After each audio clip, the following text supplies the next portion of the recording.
弓箭手准备。皇兄，皇命，这待你不薄。说，你为何要背叛朕？你爱吃的糕点，俺从来不跟你抢。你喜欢的东西，俺都让着你。你说你为什么要背叛呢？你还记得你1岁的时候，俺叫你玩球吗？说，你为什么要背叛俺？你为什么不说话？你倒是让我说呀！你别说了，俺不想听。你知道被最信任的人背叛有多痛吗？说，你为什么要背叛呢？你到底让我说还是不让我说呀？既然你不说，朕也不逼你。一图谋反，罪不可赦，杀！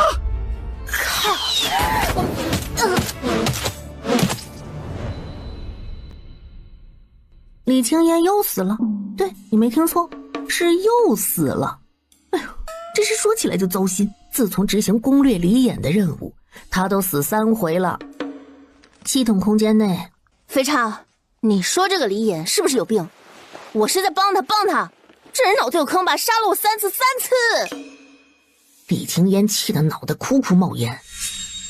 第一是她是敌国公主，帮助李衍获得情报，结果呢被李衍陷害是细作，把他脑袋砍了。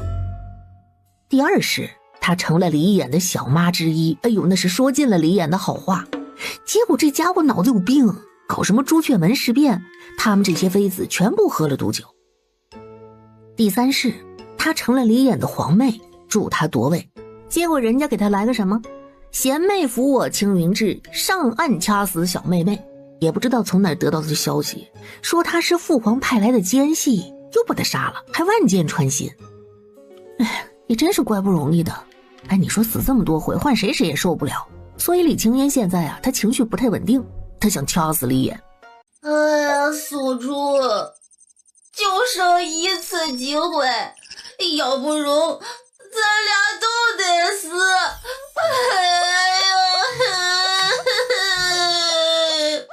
既然这样，老娘当他亲自生的孩子。宿主，你搁这儿找死嘞！古代男子生产，那你可都成妖物了。你不懂李衍，就这样决定。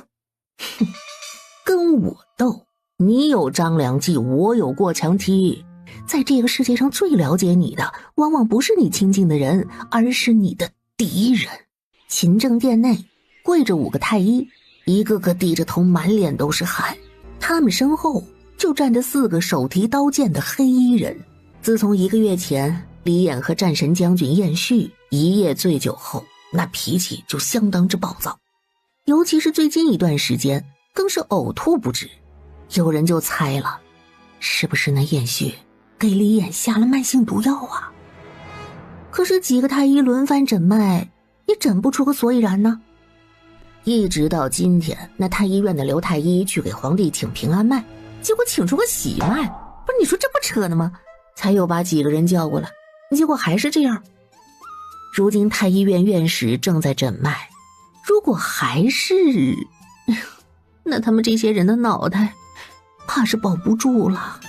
说，是喜脉。李衍顿时睁眼，抽出一旁的剑，啪就搭在赵正的脖子上。朕乃是男子，如何来的这喜脉？那赵正也没见过这种事儿啊，那对吧？男子哪有可能生产呢？这不符合常理吧？他其实想说的是，你这肚子里可能是个妖胎，但是他敢说吗？你借他个胆他也不敢说呀。那9族不是租来的吗？眼前这个人呐，那可是屠杀了兄弟，逼退了太上皇才坐稳这个位置的。他连自己的亲生母亲都能幽禁，谁的命在他眼里都不值钱呐！滚！都给朕滚出去！陛下不喜他人议论自己的事情，有些话不该说，但凡透露出去半个字儿，诸位的家眷怕是要受苦了。哎呀，懂，那太医这还能不知道吗？就这种事儿，你让他说他也不敢说呀。他活够了啊，玩什么不好，玩酒足消消乐呀。就一个个灰头土脸的都走了。寝宫内异常的安静。阿姨，去买一副堕胎药。啊，锁住，他想弄死你！我吃了保命药丸。唉，想让我死，他想得美。想不想生已经轮不到他来决定。来福端着苦涩的汤药走到窗边，李衍站在这儿许久，也不知道在想什么。陛下，药来了。李衍身形一僵，端起碗一口闷。后宫已经有了4位妃子，皇子有3个，皇女也有2个。这孩子要是女子所生，那留也就留了，家哪个皇帝还没个荒唐事儿呢？可他偏偏托生在他的肚子里，那就不行。锁住，醒醒！哎，我也是他的，锁住醒一醒！等老娘出生，那个抓药的小子，老娘弄死他丫的！再说赵正，连忙写了几个方子让人抓药，那是一碗又一碗的药从外头送进来，全进了李衍的肚子里。这一折腾就折腾到后半夜，李衍的脸色才缓过来。这动静不小啊！4妃之首的静妃站在外面等了很久。陛下只是吃错了东西，如今不想见其他人。娘娘，您还是请回吧。放肆！你也敢来本宫？若是陛下出了什么事情，你这个狗脑袋顶什么用？我自然是不敢的，只是我打小只听陛下的话，陛下说什么是什么。您说呢，静妃娘娘？好得很。哼，回宫。来福挺直了腰背，冷冷地扫过外头守门的众人。你们都给咱家睁开狗眼睛看看，这儿是什么地方？你们的主子是谁？咱们永荣的皇帝是谁？再叫不相干的人靠近，你们的脑袋也就甭要了。狗奴才，等本宫有朝一日登上后位，定要教你好看。一直到天快亮了，赵正才松了口气。谢天。哎呀，这完犊子了，孩子是打不掉了。为了自己的生命安全，李衍不得不留下肚子里这个孽障。嗷嗷吐啊，他活活吐了10天。吐完之后呢，他就没啥反应了。他有的时候吧，甚至会忘记他肚子里还有一个人。好了，几个月下来，李衍也算摸清楚自己这孕吐的规律了。只要不闻那些个庸脂俗粉就没事儿。于是接下来的一段时间，他就过起了清心寡欲和尚般的生活，再也没有进过后宫。姐姐们难道没发现陛下最近有点反常吗？可是哪个小妖精迷住了陛下？陛下刚刚登基，励精图治，咱们少去打扰也是好事。哼，段妃妹妹倒是冷静，也不知道是不是还想着闺阁时的青梅竹马。各位妹妹，这里不是王府，是后宫，什么话能说，什么话不能说，各位忘了吗？都是妹妹嘴快，说错了话。妹妹，咱们都是为了陛下好，以后不能乱说。陛下刚刚登基不久，咱们要是乱说话，岂不是给陛下增添麻烦？陛下身边就算有什么人，也不是咱们可以过问的。后宫如今没有太后，又没有中宫，咱们就只能自行约束。陛下子嗣单薄，只要对方不做出误国误民的事情来，将来也是咱们的姐妹。半个时辰之后，大家各自散了。段妃就悄悄带人绕了远路去了勤政殿。来福。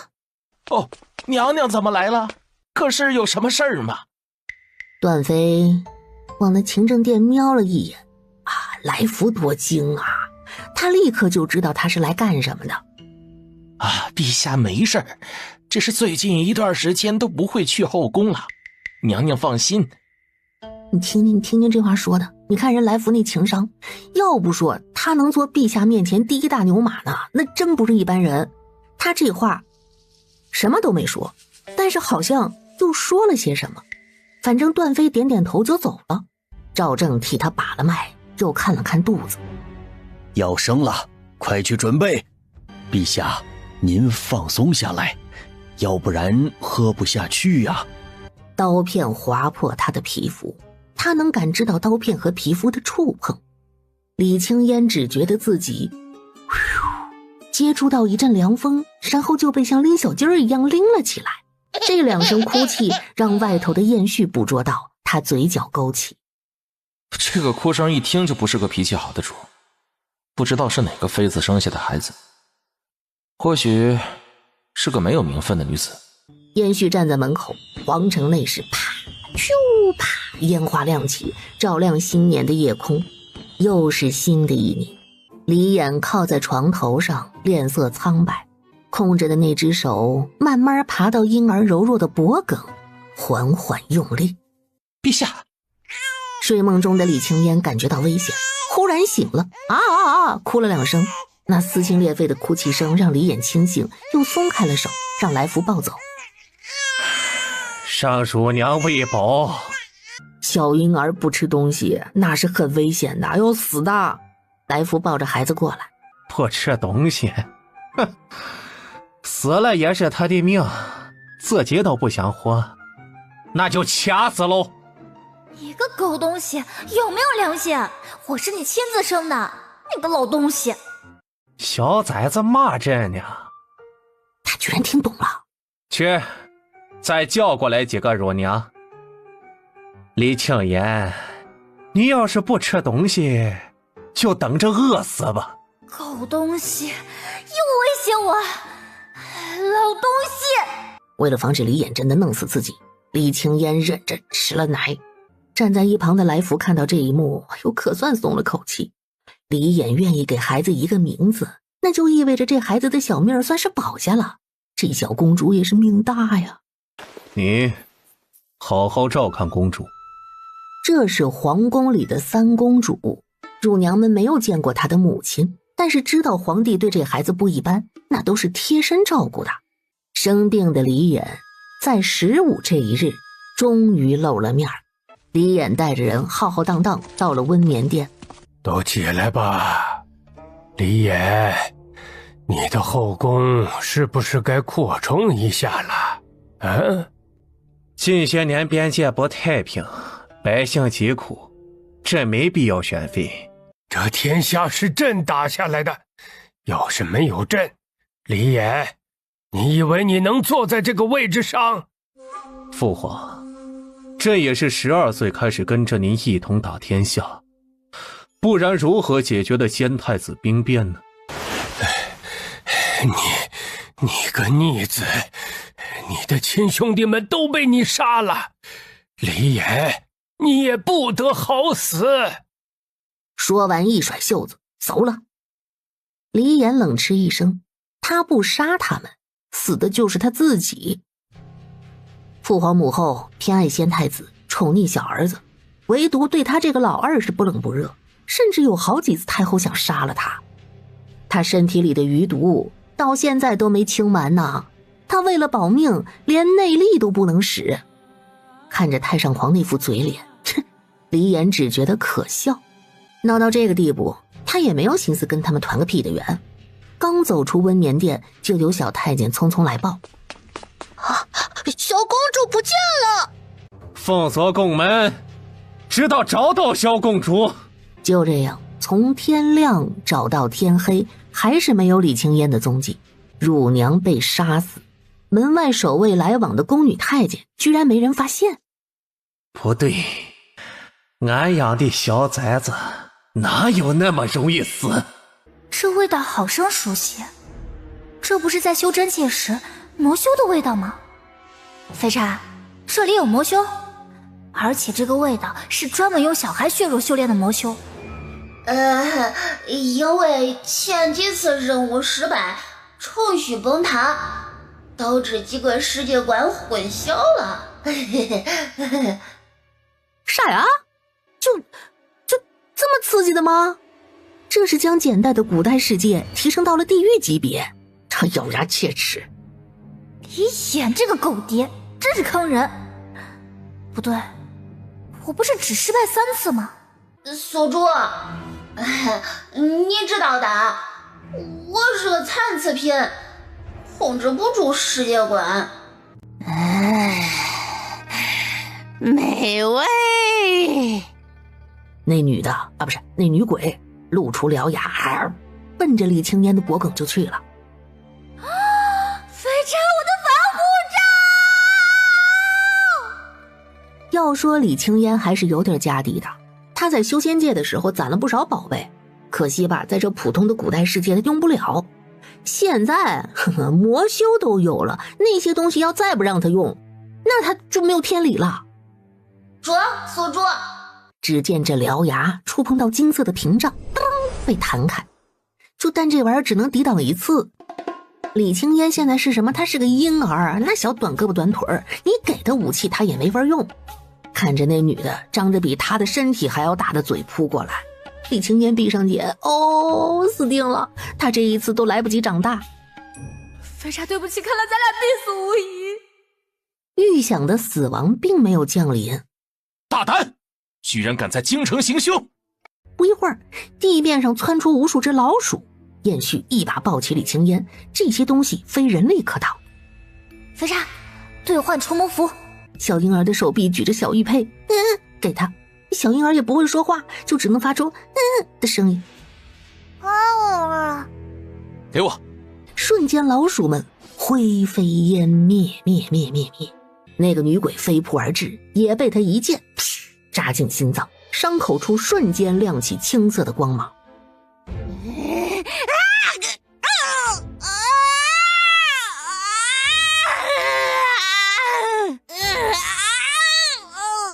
不愧是我选的另一个爹，好样的！一路小跑，带着李青烟往将军府去。不愧是将军，轻功了得。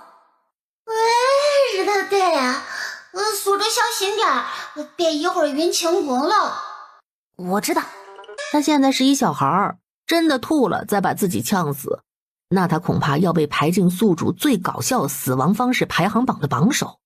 他可不想被系统们永远记住。丢银，管家都看呆了。这小娃娃还挑人，和二公子一样，小时候就要将军您这个哥哥抱着喂羊奶才喝。这小家伙吃饱了睡，睡饱了吃的，跟小鼠崽似的。将军没有孩子不知道，这小娃娃就是这样，等到会跑的时候就开始闹腾，想要他睡觉都不行。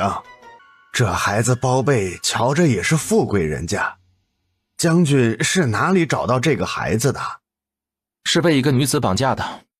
我路过的时候听到那个破屋里有孩子哭，感觉不对，我就进去了。那女子有些奇怪啊，明儿再说吧，今儿的孩子就留这儿了。也不知是哪家的孩子，这孩子手里那块玉佩已经融入了我的剑里，我应当还一个才对。这边将军府内是岁月静好，皇宫，我的个老天爷，翻天了。母后，朕的孩子去哪儿了？您手上沾染了那么多鲜血，您说佛祖会保佑您的往生咒吗？大哥、三弟、四弟还有五妹会接受您的好意吗？是他们的母亲鼓动他们夺位，结果被杀了。李岩，我怎么就生了你这样一个冷血的怪物？残杀自己的兄弟姐妹，这种人不配活着，你的孩子也该死。我儿死了，母后您的母家也别想活。您说外族一家会不会在死前诅咒你呢？要不是你对一个婴孩动手，也不会葬送他们的命。我给你半刻钟考虑。来福在一边燃起一根香。太后浑身发抖，是气的，也是怕的。李衍是个疯子，他真的能做出屠杀他外祖一家的事儿来。时辰到了，看来母后还是想不清楚啊。这时殿门从外头打开，太上皇哒哒哒哒哒冲进来。阿芷，那个孩子被带到哪里了？快说吧。陈郎，救救我父亲他们！母后还是没想明白。那既然如此，周家也别存在了。那女子在城北破屋，喜欢以幼儿为食。他没有看向他们，只是随着他离去，殿门被缓缓地关上。李衍翻身上马，白色骏马咯哒咯哒咯哒咯哒在城内驰骋，身后的禁卫军被他落下不少。李衍眉头紧锁，这种地方怎么能配得上俺的小崽子呢？人呢？京兆府尹连忙行礼，他听到有纵马驰骋的声音才出来，哪里能想到会见到皇上呢？陛下，这屋子里的女子已经死了，被我们带了回去，尸首在京兆府。俺问你孩子呢？孩子？府尹懵了，什么孩子呀？哦，他忽然想起燕絮抱的那个婴儿。哎妈呀，这下惨了！最近皇帝和战神将军不和睦，那谁不知道啊？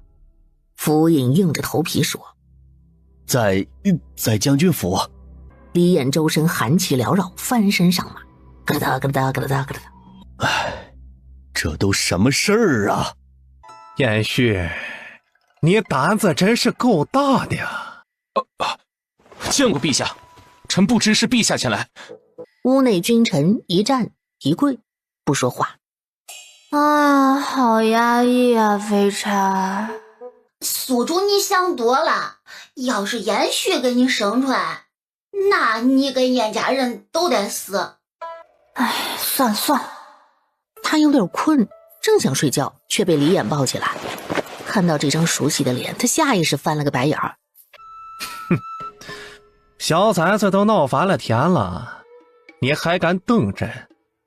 李青烟现在也就是不能说话，要是能说话，他张口就骂他。要不是那些人算计你，我能遭这罪吗？这个孩子就是小公主。起来吧。陛下，臣不知这位就是小公主。不知者无罪，是不是提心吊胆，以为朕为了兵权要杀了你？臣的一切都是陛下给的，哪怕是这条命，只要陛下想要，随时可以拿走。知道这个孩子的母亲是谁吗？臣不知。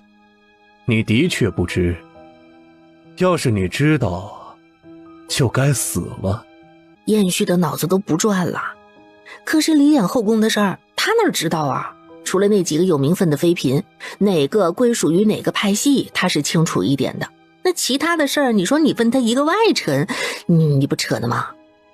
这是朕的孩子。不是，你等会儿。他猛地抬头。是什么意思啊？是我想的那样吗？男子生子，天下奇闻啊！自爆了！李衍这个疯癫的家伙要做什么？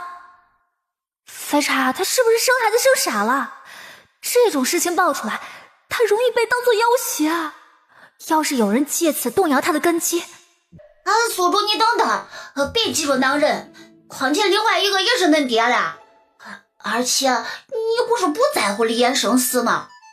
一，他是我的攻略对象；二，我现在是婴儿，他要是死了，我怎么办？再死一次？臣，你在怕死？臣不怕死，只求陛下饶过燕家其他人，还有白虎大军。燕将军与其担心旁人，不如担忧一下自己。这孩子可不止一个父亲。燕絮的手又是一抖，他和李衍认识多年，这个孩子是……那天晚上喝完酒以后，他俩就生疏了，是他冒犯了李衍。啊！臣罪该万死！哎呀，燕旭叩首啊，能让他活到现在，已是李衍善心大发。冒犯天子，那不是九族都得给你磨成粉，这是天大的罪孽。完了，这疯子要杀人！我倒是想杀了你，可觉得留着你会更有用一些。从今日起，你要听命于朕和青烟。望着远去的队伍，燕旭深深吸了口气，对管家道：所有给我说亲的帖子全部退回去，从今日起我便不会成亲，也不会有子嗣。将军，老将军和夫人去世前最大的心病就是您呐，希望您可以有妻有子啊。家中还有弟弟和妹妹们，他们有家就可。他有孩子，但他不能说，那个孩子只会是李衍一个人的孩子，而他要做的就是臣服，用一生去赎罪。燕家大郎从此一生孤独终老，永无子嗣。再说李青烟这一次失踪，真是吓坏李衍了。自此勤政殿是大换血，李衍那是时时把李青烟就拴在他的裤腰带上，就连上朝都抱着。你说带孩子上朝，我就问问你，你听说过没有？反正我是没听说过，大臣们也不同意啊。那最后还怎么样呢？哼，李衍三两句就给怼回去了。那孩子到底是什么来头？陛下日日都待在身边，连后宫都不进了。陛下要护着的人，你我能有什么办法？话说这一去屁的，就3年一晃而过。小祖宗，您慢点，慢点儿。小崽子在干什么呢？然后被拎了起来，和李衍四目相对。李衍，你放我下去！都说了多少遍了，不能惯着他。公主要干什么，你们都纵着。怎么的？要月亮你们也给摘下来不成啊？屋子里，父女二人，一个站在龙椅上叉着腰，另一个站在一侧冷着脸儿。小崽子，都说了多少次了，不可乱跑。李衍，你凶什么凶？我不就是出去玩吗？我要上学你又不让，那我做什么？你还太小，如今才3岁。若想读书启蒙，朕就可以教你啊。天天说教我，可这些我都看过了，学完了，连上面的字我都会写了。没想到短短几日，这孩子居然学会了这么多。真不愧是俺生的孩子呀，就是比别的孩子聪明，什么都学会了。等忙完了这段时间，我再教你如何呀。忙什么？李衍，你这个话说了好多次了，大骗子。李青烟白他一眼向外跑。小崽子，陛下消消气儿，小公主聪颖，这样的孩子难免调皮点。都是惯的，就该用戒尺多打几下。陛下，公主才3岁，年岁小，经不住打。今日奏章已经送来，礼部尚书刚到外边，陛下可要宣见吗？燕旭，见过小殿下。李青烟让他把自己抱起来，跟着他们去巡逻。燕旭，最近是不是有人要成婚？陛下娶亲。燕旭只说了这4个字，没有喜怒。他们之间的联系就是怀里这小公主，其他的不会有，也不能有。李衍要成亲，他要给我娶个后娘。啥呀？李青烟瞪大了眼睛，这种规格，除却长公主和亲王，那就是娶皇后啊。小公主慎言，不可直呼陛下名讳。我要回勤政殿，自己回去。这一路上他那小脑瓜子转得飞快。一旦李衍成婚有了皇后，那就意味着会有嫡子嫡女。就算我是李衍亲自生的，可是没有明面上的母家庇佑，到时候也是任人宰割。不行，这绝对不行。飞沙，要不然我直接杀了那个皇后如何？耶，这可不中啊！宿主，这违反规定。一个受宠的野孩子，一旦被皇后认为是眼中钉，想要弄死我的方式太多了。难道我还要被杀死吗？小主子人呢？人呢？都跪着有什么用？找人去，快去！小公主嫌少离开勤政殿，要是哪个不长眼的撞到了伤到了，可怎么办呢？你说你这不要他命吗？就在来福急得快哭的时候，来福公公！哎呦，小主子呀，您这去哪儿去了？李眼是不是要给我娶个后娘回来？完了！来福心里只有这个想法。小主子对什么妃嫔都不在意，唯独这个皇后天天念叨着只要她娘亲。可这个娘亲亲爹是他一个人呢，他总不能让皇帝当自己的皇后吧？原本见到人闯进来，李眼是要骂人的，结果就看李青烟怒气冲冲。你说一小娃娃也不知道哪来这么大气性，一旦生气，那必然要病上许多时。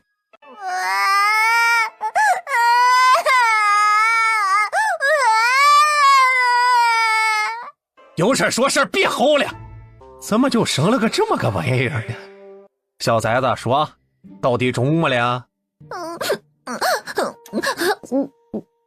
来福，叫太医！哎呀，李眼真怕他把自己哭昏过去。赵正是被侍卫扛过来的，看李青烟嘴唇都紫了，忙给他扎针。小殿下，忍一忍。几针下去，李青烟才止住打嗝。哎呦，赵正擦擦额头的汗水。小殿下可不能这样哭啊，容易出问题的。陛下恕罪，小殿下没事了，也不必吃药，就是别再哭就好。说完，赵正行礼退下。哎呀，李青言呐，都说了多少次了，不准无理取闹啊！你在干什么呢？又哭什么呀？谁给你受委屈了啊？李爷，你个大骗子！你说的除了我娘，谁也不会当皇后的。可现在你就是要娶皇后了，你个大骗子！我没有娘，是不是你就要别人当我的娘？李青言，不准无理取闹！李爷，你就是个坏人。其实刚说出来，李眼就有些后悔。可是看李青烟这么哭，他手足无措，转身就出了寝殿，让来福领着工人看着他点儿。哎呀，小主子哟，别哭喽，别哭喽！再这么哭下去，眼睛该哭坏了。李爷是个大骗子，是个坏人，我不要理他了。小主子可不能这么说呀，陛下可是最疼你的。飞山，明天我要出去会一会那个皇后。锁住。飞沙要说话，结果就听到李青烟绵长的呼吸，只能叹了口气。哎呀，人类真是奇怪，身体是小孩，人类心理年龄也会变小呀。我也没有删除他以前的记忆呀，只是奇怪奇了怪呀。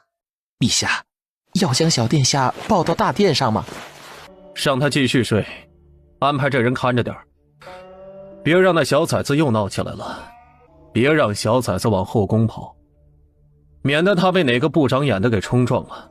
飞沙，我要出宫。李青烟爬上椅子，拿起那个专门为他定制的小毛笔，在比他人还大的一张纸上写下“我出门会后娘”这6个字。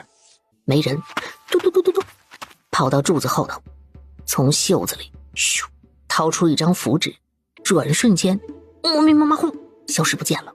他大摇大摆地向外走，正好是下朝的时候，他在人群中准确找到了燕絮，跟在他身后，他不知道哪个是他后娘，就只能找燕絮帮忙找人了。燕絮不愧是武功高强的武将，几次反复看向身后，一旁同僚见他往后看，也看过去。燕将军，这是……啊，没什么，眼花看错了。啊，李大人，咱们边走边说。宿主，俺的娘嘞！你看你又跟不上，就白出去了。这眼看着都该过年了，鬼子可不少。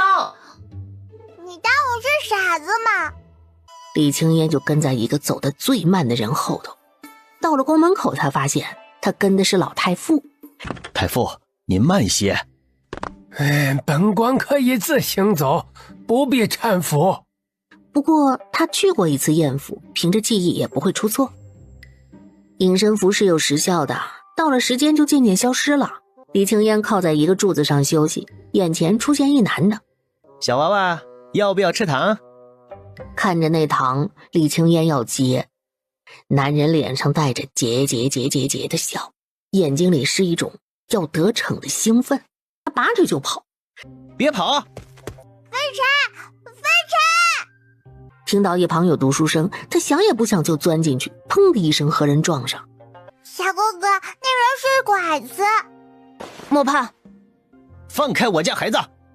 你这一身连着斗篷带子都换不来，滚出去！男人也不装了，冲过来要抢李青烟。他觉得这就俩小孩，他能一起给他卖了。抱着李青烟的少年一个闪身躲过去，一脚踹在男人膝盖处，砰的一声，这男的双膝跪地。拐卖女人和孩童，按照大禹律例判腰斩。臭小子，放开老子，要不然老子弄死你！严培章，可是发生何事？周先生。周先生有些好奇，问他谁啊？我叫李青烟，这个人是拐子，要拐我，是小哥哥救的我。周先生正要叫人报官，还没等他们反应过来，那人就跑远了。周先生皱着眉，刚才大意了，没给他摁住啊！你说这种拐子，那不知道害多少人呢。可现在懊恼也没有用啊，只能问李青烟：“你是谁呀？你家住哪儿啊？”裴章，去送送这个孩子，我会同院长帮你告假。有劳先生。坚持哪儿能困龙？将军府的大门高得很，严斐章踮起脚才敲响。老管家瞧得眼生，只是问：“你们是谁家小孩啊？”圆圆的小手里握着一个小巧的令牌。爷爷，给你看。这难道是将军的私生女？今日不是燕旭当值，本该早早回府，只是燕旭刚到宫门口就被拦下了，被请去了勤政殿，还没上台阶，就听到里头训人的声音：“你们的脑袋都别留着了。”哟，这谁惹他了？又气成这样？早朝的时候明明来报说西边打了胜仗，李衍今天很高兴啊，这怎么一回勤政殿发这么一大通火？进门一看，好嘛，大殿里夯不啷当跪了一地的人，宫女、太监、侍卫一个个低着脑袋装鹌鹑。参见陛下。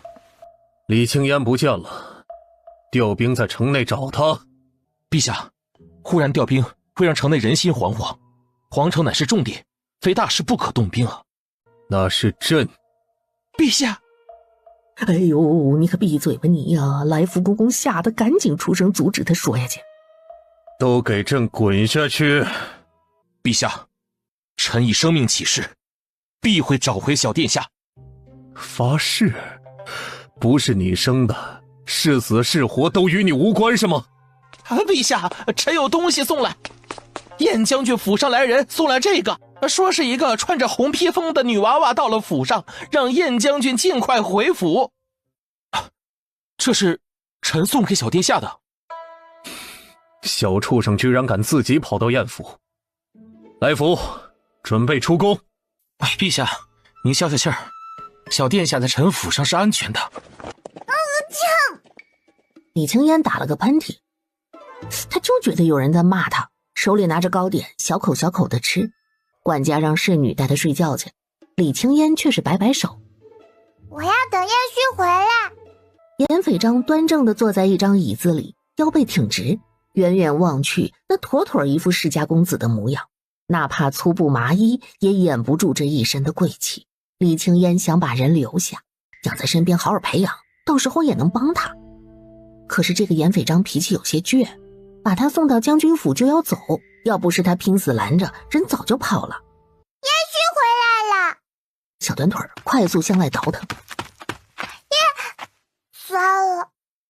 续字还没说完，就看见一双绣着龙纹的鞋。啊，李岩，你放开我！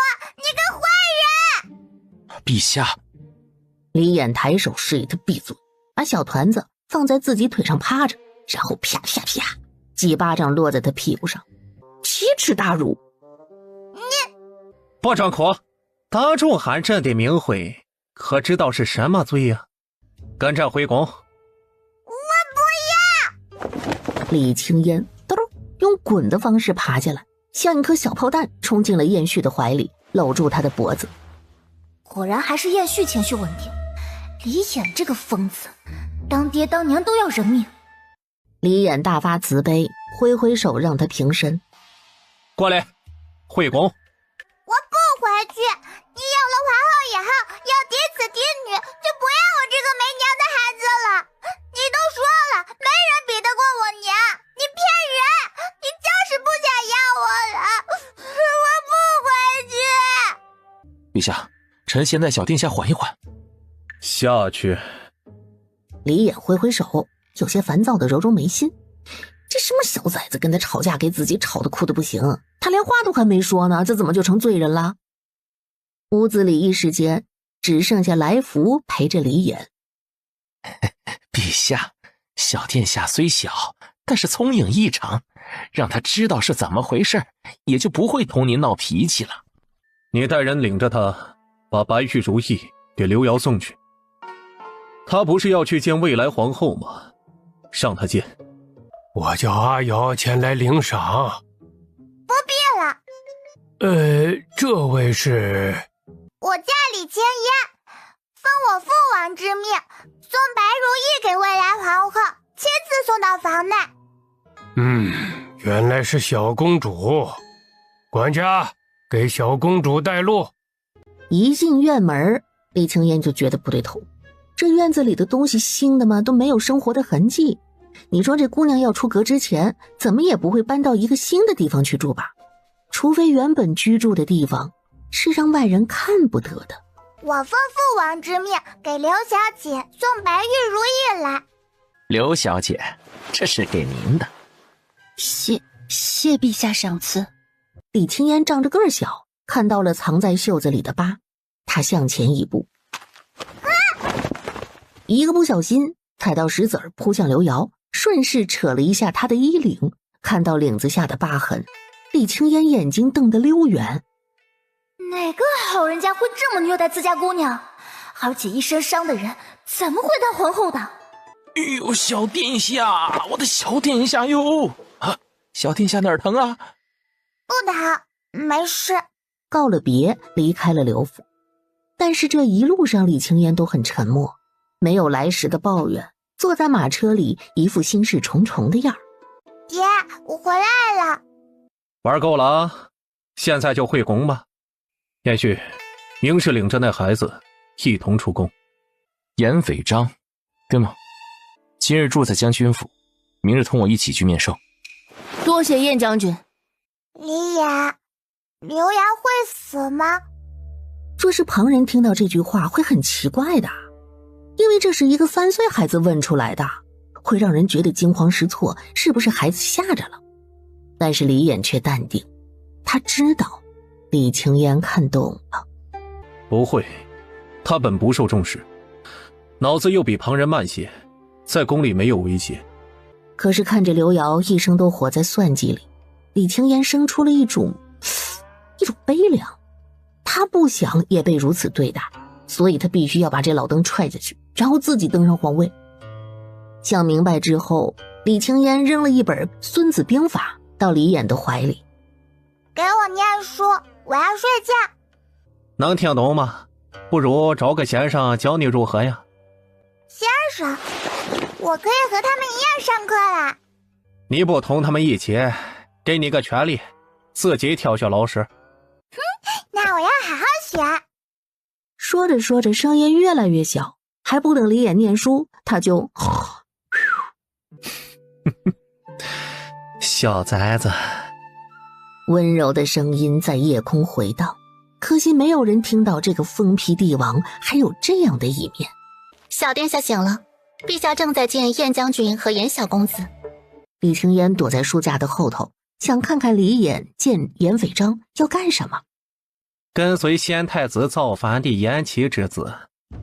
李衍这一句话让李青烟浑身一哆嗦，我的乖乖，这严斐章居然是这么个身份呐！先太子一党早就九族萧萧啊，不是，那不能叫九族萧萧了，九族连连看，了解一下，挑挑拣拣就灭他那一只，那一只都铲除干净了，没想到还剩下一娃。是，草民是严琦之子。不怕朕杀了你吗？母亲说过，是您放了草民与母亲，自然今日也不会杀了草民。草民父亲留下书信，告知后人他的一切都是他的选择，后人不必过问前尘。听够了就出来。见过父皇。李显这个老登，早早就发现我了。哼！听说李记这一路没少辱骂朕，没必要回京再杀，让你的人在齐州将李记就地格杀了。臣遵命。这话明明不是对李青烟说的，但是李青烟就觉得他脖子凉飕飕。老登一定是知道我在骂他，这个疯子不会真想杀了我吧？父皇别生气，我的老师选好了。哦，谁呀？邵太傅的孙子邵玉振。桂荣宫一大早就碎了一地的瓷器，那宫女太监咔咔咔跪一地。这个小贱人！而这个邵玉振呢，原本是韩非为三皇子李青眼选的人，为了这件事儿，他是上上下下花了不少钱，打点了不少人。现在好了，让截胡了，他怎么能不生气呀？你说这宫里孩子那么多，就只有李青烟特殊，是皇帝亲自照顾长大的。一个野孩子而已，凭什么就越过我们这些妃嫔的孩子？哎呀，小殿下慢点走，小心摔倒。再说这边，两名青衣宫女跟着李青烟，这俩一个叫翠竹，一个叫翠萍，是李衍专门派过来看着他的。要是这货再往外跑，这俩宫女也得受罚。他今儿心情不错，打算给老登摘点梅花放在花瓶里。李青烟听到有人说话，就往前走了走，就见乌泱泱的一堆人，其中的韩非、静妃他见过，只是旁边那个女人看着更年轻，一身装扮是才人的位分，如今挺着个大肚子，那就是刘才人了。姐姐们就会拿我打趣，陛下说了，是男是女都好，他都喜欢。后宫子嗣众多，如今又要添个小家伙，大家伙儿都挺开心。哎，这话你品，你细品，我给你翻译一下，意思是多你一个又不多。韩非的眼睛死死盯着那个肚子，像条毒蛇。最近李衍挺喜欢这个刘才人，而韩非，李衍有日子没见他了。哎，我跟你们讲，这后宫的女人斗争起来那老可怕了，跟地狱似的。他刚要走，咯吱，一脚踩在了树枝上。谁在那里？出来！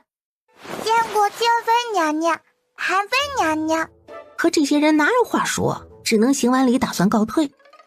可就在这时，意外发生了，也不知道从哪里窜出一只野猫，冲进了人堆里。李青烟就只觉得肩膀被人推了一下，身体的惯性冲着刘才人撞过去。他个子小，只能撞到刘才人的腿。可现在刘才人挺着大肚子嘛，这身后的宫女没有扶住，两个人一起滚到了地上。肚子疼！去请太医。既然姑姑，我要去表姨母那里，我要见表姨母。有人要害我的孩子，我要见表姨母，快！寿康宫乱成一锅粥了，里屋刘才人痛苦的哀嚎声不停地传出来。你说这7个月大的孩子能不能生出来，并且能不能活下来，这是个大问题呀。那会儿又没有儿科，又没有保温箱的。静妃，这是怎么回事？母后，此事是个意外，青烟也是不小心。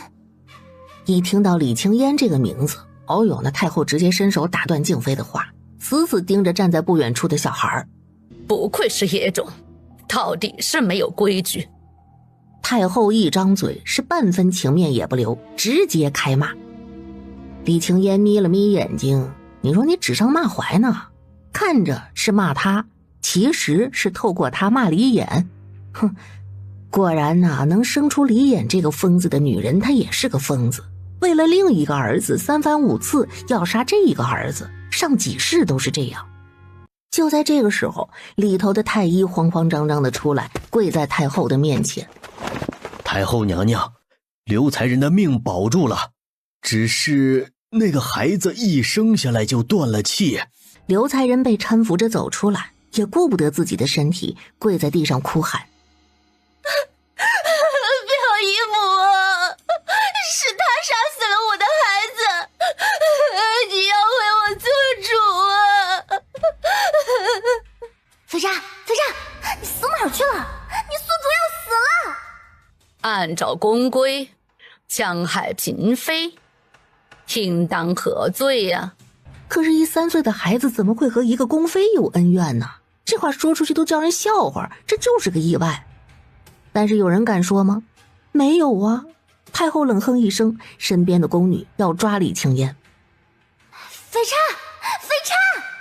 人在面对死亡的时候是不会有理智的。李青烟一把拽开柜子，也不看里头是什么东西，噼里啪啦就往外扔啊，叮铃咣啷一通乱砸。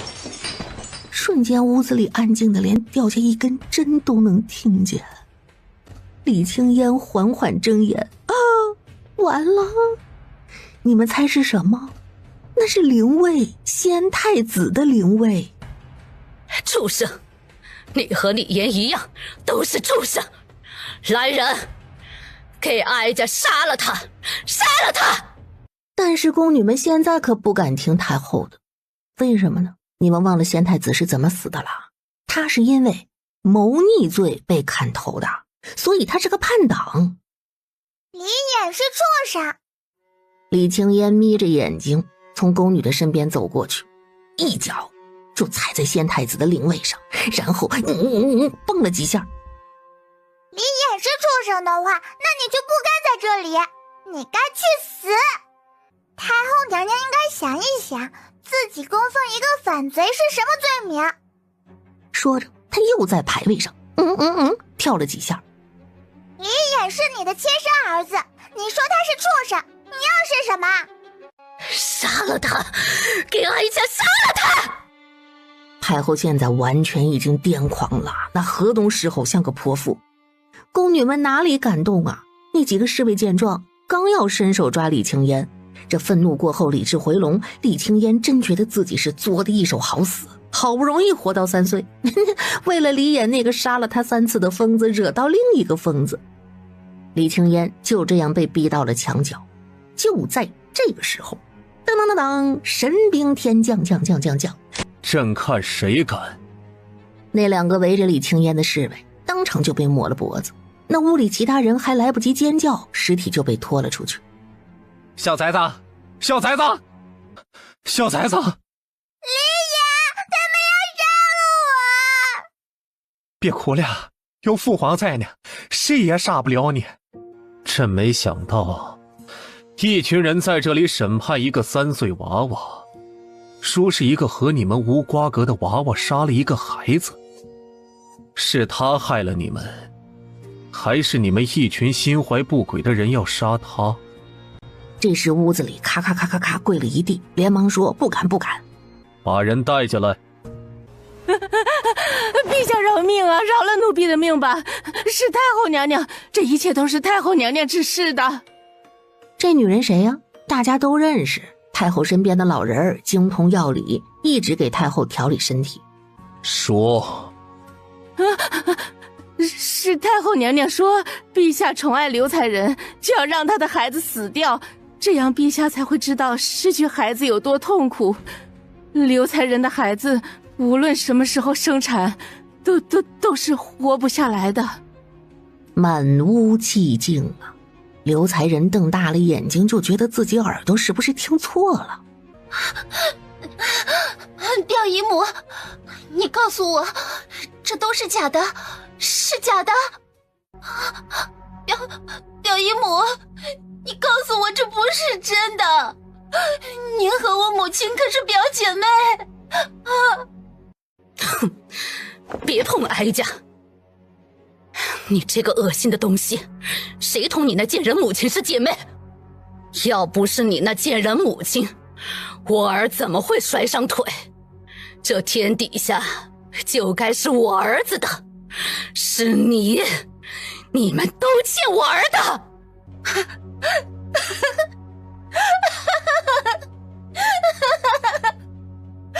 真是可笑，真是可笑！太后娘娘，您可真是活该！你这种恶毒的心肠，难怪会失去最喜欢的儿子。你活该，你活该！你还我孩子，把我的孩子还回来！杀了哀家，那你刘家就会被株连九族。来呀，杀了哀家呀！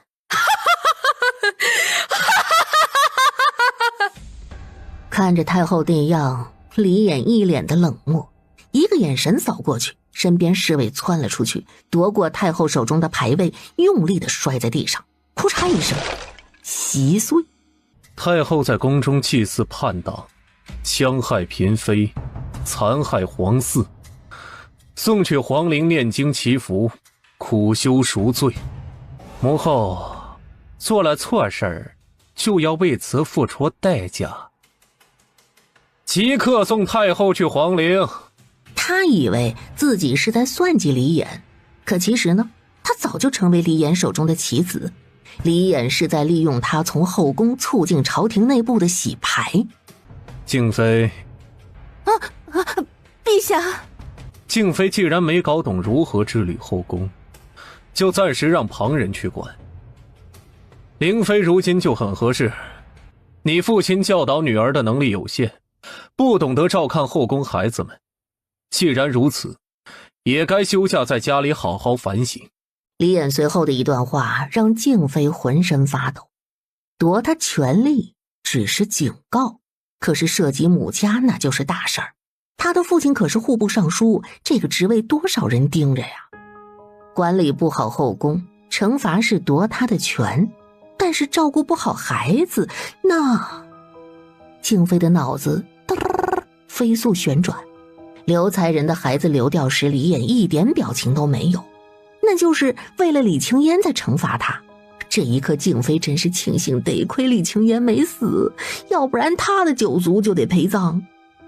要是真死了，户部尚书府还有这后宫，是不是都会沦为一片血海？这李衍像阎王点卯一样，一个个点名，马上轮到他了。韩妃看戏倒是看得热闹啊，如此德行有失，想必家里的姐妹也是规矩没有学好，都在家里多待2年，好好学学规矩。韩妃身边的宫女刚才掉了湖里淹死了，身边也该换一批人。这看似不轻不重的惩罚，可只有韩妃知道这一次会坏多大的事儿。他的父亲是什么官呢？是从三品秘书监。如今家中2个妹妹分别要嫁给荀王的世子和次子，形成和皇族贵族的联姻，这样家族才能更上一层楼。现在皇帝这句话说下来，他们家女儿就再难找到好人家，这高门显贵怎么会要被皇帝训斥没有规矩的女子呢？至于那个被淹死的人，韩妃连喘气儿都不敢，那是他派去趁乱推李青烟的。李衍之所以没有干掉他，第一是人死了没有人证，第二换掉他身边的人，任由旁人安插人手进去，往后他是生不如死，要被生生搓磨的。是被算计致死，还是活下来，就看他怎么斗了。总之没有好日子过了。你不是爱算计吗？你既然爱算计，那行啊，我就让你日日生活在算计里，让你每天提心吊胆的活着，就连喝一口汤你都得担心这里头会不会加料。前朝后宫这天就这么变了。李眼真是个黑心肝的，借着给我撒气的由头，看着是惩治2个宫妃，其实是在整顿前朝，黑心透顶了。就在他快要睡着时，那屁股啪被打了一巴掌，他瞬间脑袋清醒，张嘴就想骂人。李野，你有毛病！你打我，我都被欺负了，你还打我！还能骂人？朕看你还是没吓着。赵正早早在勤政殿等着。快去抓药！这个是药浴，马上烧水让小殿下泡进去。这是喝的，马上快去煎药。陛下，您做好准备，小殿下怕是不行了。你说什么？小殿下不行了。方才还因为被打了屁股破口大骂的小崽子，这怎么说不行就不行了呀？小殿下惊恐过度，伤了心脉，如今只有一口气在。赵正，无论付出什么代价都要救他，听到了没有？需找一个内功深厚的人，在小殿下泡药浴时护着心脉，但这也只能延缓。唯有青山道长手上有救命的丹药。来人，把燕絮叫来。温眠殿缭绕着香烛的味道，他们父子都不愿意见到对方，可终究还是要见面的。太后做错了事情，被你赶到皇陵，朕不想管。你又来做什么？我来是想问，青山道长在何处？李眼鲜少再说我这个字，今日已是示弱。太上皇依旧闭着眼睛，就当听不见。看他那副事不关己那样，李眼哭嚓一声就给他跪下了。算我求你如何？青烟被母后恐吓，心脉受损，唯有青山道长可救。你要眼睁睁看着他死吗？听到声音的太上皇终于睁眼，他震惊于李眼会向自己服软，也震惊于太后做得如此决绝。人各有命。人各有命，好一个人各有命。这几个字是不是就能免除你心底的人性了？软的不行，咱就来硬的。李眼依旧是跪着，只是这腰板他挺上了。太上皇是方外之人，不参与俗事。我儿若死，那大禹也没必要存在了。太上皇站起身来。你疯了是不是？疯？太上皇，你当真以为朕喜欢这个江山不成吗？太上皇可想清楚了，你要不要为了与我私仇，毁掉江山？朕的孩子若是死了，大禹碎石覆灭。一个帝王要守住江山不容易，但是你想毁了它，那太容易了。太上皇颤抖着手，拧动桌面的莲花烛台，一个暗格出现，隐藏在里头的不是什么宝物，而是一个烟花。他把这东西扔到李眼的怀里。点燃它，不出半个时辰，青山道长就会出现。李眼接过，迅速转身，看着他的背影，太上皇真想问一问，当年你为什么要杀你兄长，夺这个位置？可是这话终究没有问出口。李眼刚到勤政殿的外面，就点燃了烟花，砰咻啪。怎么样了？燕将军和赵太医正在看着小殿下呢。哎，飞沙，我是不是要死了？小猪，你死不了的。这段时间你去哪儿了？放心，非查没有丢下你，马上就会见面。系统空间咻变成全黑。小殿下，赵太医，小殿下脉搏没有了。他一边摸一边扎针，那行针的速度飞快，甚至拿来汤药给李青烟灌。陛下，小殿下他没气息了。李衍抱着李青烟，什么叫没有了气息？赵正，你可是最好的大夫。陛下，小崽子，今日好好睡，明日若是不行，你也不会孤单的。头九二九，关门闭口，3九4九，捅破闸口。平静的歌谣本应是哄着孩子睡觉的，如今却听着是那么的悲痛。燕旭守在外面，今夜真冷啊，比他驻守边疆时的风雪还要冷。耳边忽然有风声响起，燕旭还没有看见人影，顺着声音的方向挥拳出去。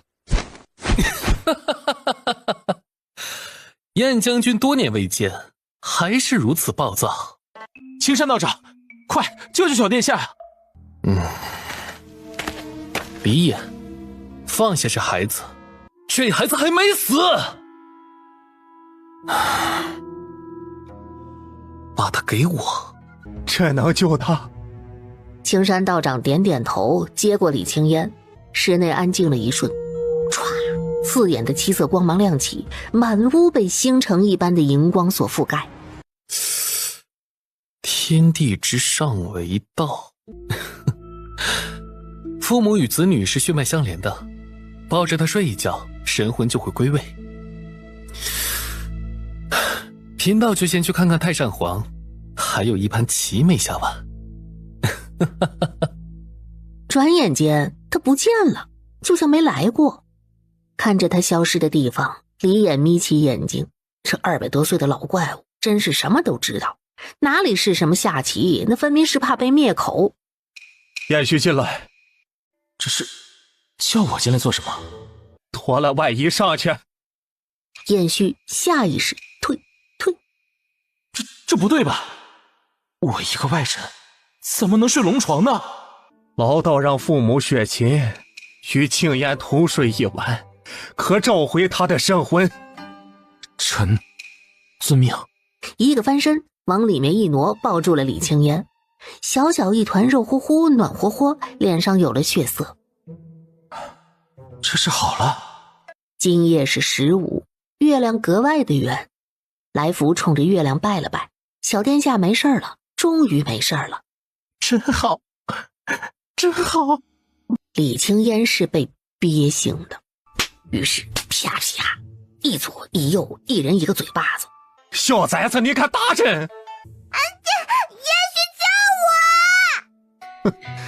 跟个狗崽子一样，扔进水里都不用怕你被淹死，天生就会狗刨。你是我爹，我是狗崽子，那你是什么？来福，今日休沐。哟，小殿下这手劲儿真够大的，看样子恢复的不错呀。这时燕旭和李衍，一个左脸上有8张印，一个右脸上有8张印，说那大小一看呢，就是李青烟干的。早膳过后，李衍不放心，让赵正过来看看。好，小殿下没事了，手还挺有劲儿。就这么的，到了休沐的第3天，最先坐不住的是谁呀？不是大臣，是李青烟。这个老当是不是要亡国了？那可不行，我还没把他踹下皇位呢，亡国可不行。把药喝了，这是龙仪，给朕下来。爹，你坐。这小子脾气又躁又倔，可几天不让他出门，就老老实实在屋子里待着。现在不仅没发脾气，还这么乖。喝了。爹亲自端药来，你辛苦。长大了知道爹辛苦，那就都喝了，一口都别剩。老登，算你狠！才渣，你要是再不出息，你的宿主就要被虐待死了。果然别人都是靠不住的，能靠住的只有自己。这小崽子还是没忍住啊。爹，这次我都被欺负的要死了，您看看我是不是要做点什么？老登，你要是敢不让我报仇，我今晚就拆了你的勤政殿，让你连住的地方都没有。哦，你准备做什么呀？他们吓到我。爹，你不是说过吗？我有仇必报。报仇前有没有弄明白他们为什么要害你啊？不知道。因为你选的老师。天下有才华之人千千万万，邵玉珍虽然优秀，可也不至于为了这么一个老师就杀人吧？那邵玉珍是其次，他们为的是太子之位。真当这世间只有一呢？这世上哪里只有人这么简单呢？妖精魔鬼神阴怪放组成这世间，而人呢，乃是其中最弱的一族。数千万人中能出现一个修仙者，就已是不错了。那上古时期呀，人遭遇其他几族打压，险些灭族。上古之神创造阴，不忍阴族灭绝，放出了崆峒阴，以此来镇压五方气运，隔绝了妖精魔鬼怪五族。至此人族兴旺，上万年阴不被他族干扰。皇权交替之时，接替天地大运者须入9层紫微塔，入第7层得道德天尊认可，方可执掌崆峒阴。如今这世界观混淆成这样了，天！可惜小崽子和别的孩子不一样，要不然都哭了才有意思呢。李青烟敲了敲他的小膝盖。李衍到底做了什么事情，居然被9层紫微塔厌恶至此？从前皇帝也不是没有弑父杀兄的，既然如此，为何偏偏李衍不行？难不成把天道之子杀了？而进入9层紫微塔的第一条件就是能文能武，废物可不配进塔。9层紫微塔凭什么不认你？哼，有眼无珠。就他这模样，把李衍都乐了。你个小崽子胆大包天，你什么话都敢说呀？李衍说这些是让他防备着些，以后见到他们多防备一些啊。有些小手段是层出不穷的，朕总有照看不到的地方。小崽子呀，你脑子不是不好用，下一次朕不在你就躲着，等着朕给你撑腰。撑腰？这个词好陌生。带几个人去，想干什么都行，只要不出人命就随你胡闹啊！有事情朕给你盯着。小崽子，去吧。你，还有你，跟我走。就这么的，一个小团子大摇大摆带着几个人高马大的太监宫女向外走。看来今晚有人要遭殃了。冬夜，将军，方才有黑影掠过，朝静夜宫方向去了。他们嘴里的静夜宫，那是犯了错的妃子抄写宫规的地方，什么时候抄完，什么时候才能出来。虽然说不是冷宫，那也差不多了。什么都没有，是属下眼花。望着划过夜空的几道黑影，燕旭摇摇头。今日李衍特地召见他，只说今夜会有人办事儿。燕旭当然要装聋作哑，当作听不见看不见啦。小殿下，我的妈，睚眦必报，天蝎座的。韩非搓了搓肩膀去关窗户，用眼角的余光瞄见院子里有什么东西，咻，过去了。来人！来人！他喊了几声，守夜的宫女没有回应，这让他慌了。谁？是谁在静夜宫装神弄鬼？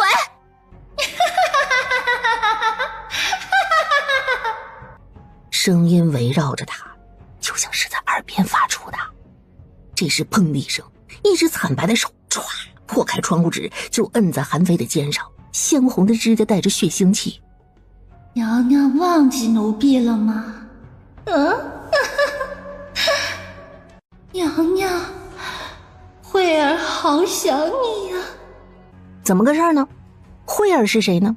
你们还记不记得李青烟被人推倒，就这个慧儿干的。然后慧儿干了这事儿以后，就被韩非的心腹推进湖里淹死灭口了。这不妥妥的厉鬼索命吗？韩非瞪大了眼睛。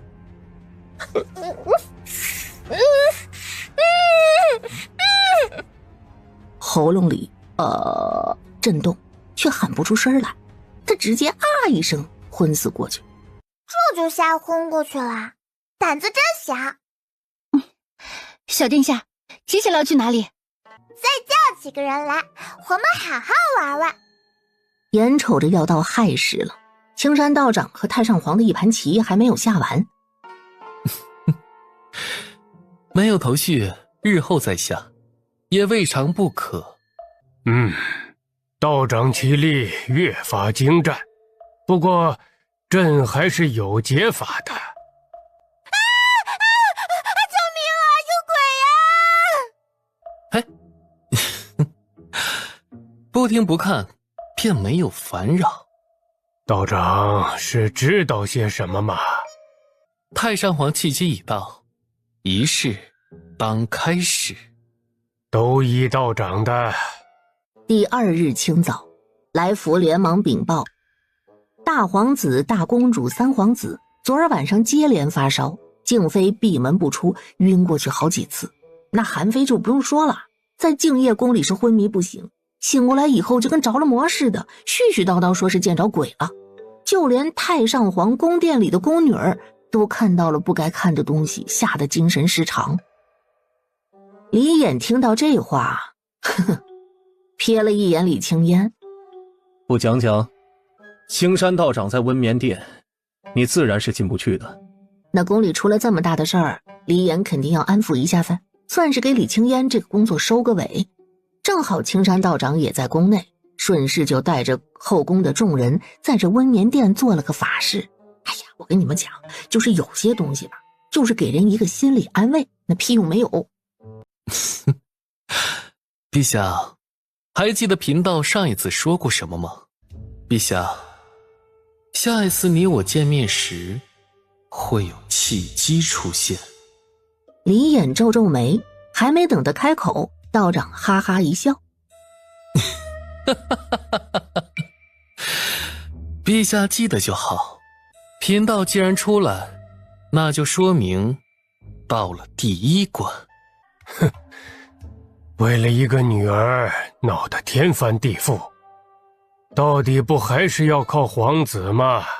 说我通过天子，太上皇该如何？不自量力。太上皇清修就该有清修的样子，有些事情还是别参与的好。若是您觉得宫内太热闹了，青山道长的道观重新修缮也挺合适。时辰已到。青山道长话音落下，震耳的钟声响起，震颤着人的灵魂。虚空中出现一个巨大的金色钟罩，罩住整个大殿。李青烟定住了。这是魂钟，是系统空间用来安定神魂的，为什么会出现在这里？星辰闪烁不定，属悬而未决，这种现象可从未出现过。除非是……他看向大皇子的母亲端妃，又看看李衍，目光转移到大皇子脸上。血脉并未被混淆，那是怎么回事？竞争对手不少啊，要是现在都杀了，皇位就只能是我的。趁着人小，直接要了他们的命，未来的路一定会好走很多。这管他什么塔不塔的，李衍可以血洗朱雀门强行夺位，他为啥不行啊？那信神不如信自己。人定胜天，听说过没有啊？这哪里是什么天择仪式，这分明是给他刺杀名单。看来只有这3位皇子。3位皇子，好好准备。青山道长手中掐诀，一个看不懂的图案出现在半空。2年之后，9层紫薇塔开，届时就看3位皇子的造化了。好好好，你们3个日后要多加努力，迎接2年后的考验。可惜宠着的是个废物，以后多花点时间培养几个儿子。朕的女儿是不是废物，还由不得你评判。有这个时间，不如多看看太后给你的信。倒是想办法救救你的发妻。李岩，你爹比我爹差劲多了。行了，回去多吃一点。如果我是个男孩，是不是也会被点名？是不是李衍就不会被如此嘲讽？李衍怎么说也是我爹，太上皇凭什么讽刺李衍？忽然天空中出现了一阵凤鸣，接着是一阵龙吟。青山道长半闭的眼睛忽然睁大，就连太上皇都定在原地。这俩老家伙是上古神兽，得有几十万岁了吧，是不会轻易离塔的。哎呀妈呀，这就不是天泽了，这是天授，授权的授，这两者的区别你们懂不懂？天泽，哎，就像摘菜一样啊，好的捡进来，好的捡进来。天授那就是委以重任啦。李青烟和李衍的脚下，金色的光芒噔噔噔噔，比那太阳还要耀眼。天空中出现了一行字：第4位三公主李青烟烟。内城百官和皇亲贵戚也呆住了。公主？怎么会是公主？是不是搞错了？1000年来从未有女子通过天泽。天泽？哼，你再看看，那可是天授，数千年来这才是第2次。哎，你可知道上一次是谁？这公主是什么来头？内城百官心思各异，他们要选择良主了。仪式结束，天地异象消失。青山道长，这是9层紫薇塔之意，无人可插手。皇祖父，这是不是叫天授？是不是很好看？倒是希望你能活下去。小殿下，恭喜。送给小殿下的。多谢道长。道长，我有一件事想要问问你，可有封天印？小崽子嘴里说的封天印是什么呀？小殿下懂得倒是不少，不过不可说，不可说啊！哎，日后我们还会再见。青山道长他消失不见了。春季到了，他才被允许去上课，和来福说了一声，就去找自己的老师了。少卿，话还没说出口，就听那邵玉振和同僚柳文仲语气中带着讽刺：哼，那小公主啊，就是混日子的，居然扣着少兄当她的老师。她又没有母亲，一个母不详的野孩子，哪里比得过几个皇子名正言顺啊？母不详？少兄不必向陛下请辞，3位皇子哪一个都比这小公主要好。哎呀，你的仕途……话没有继续下去，因为柳文仲看到了不远处的李青烟。见过小殿下。本宫没想到柳大人这么关心本宫，父皇知道定然很是开心。小殿下息怒，柳大人口不择言，也是关心臣。殿下若要罚臣便可。今日是先生第1日上课，若是本宫罚了您，父皇会责备我。先生这边请。先生今日第1日上课，学生想听您讲一讲这个。一本《道德经》扔在桌面上，李青烟看着尊师重道，话语间却是不容反驳的强硬。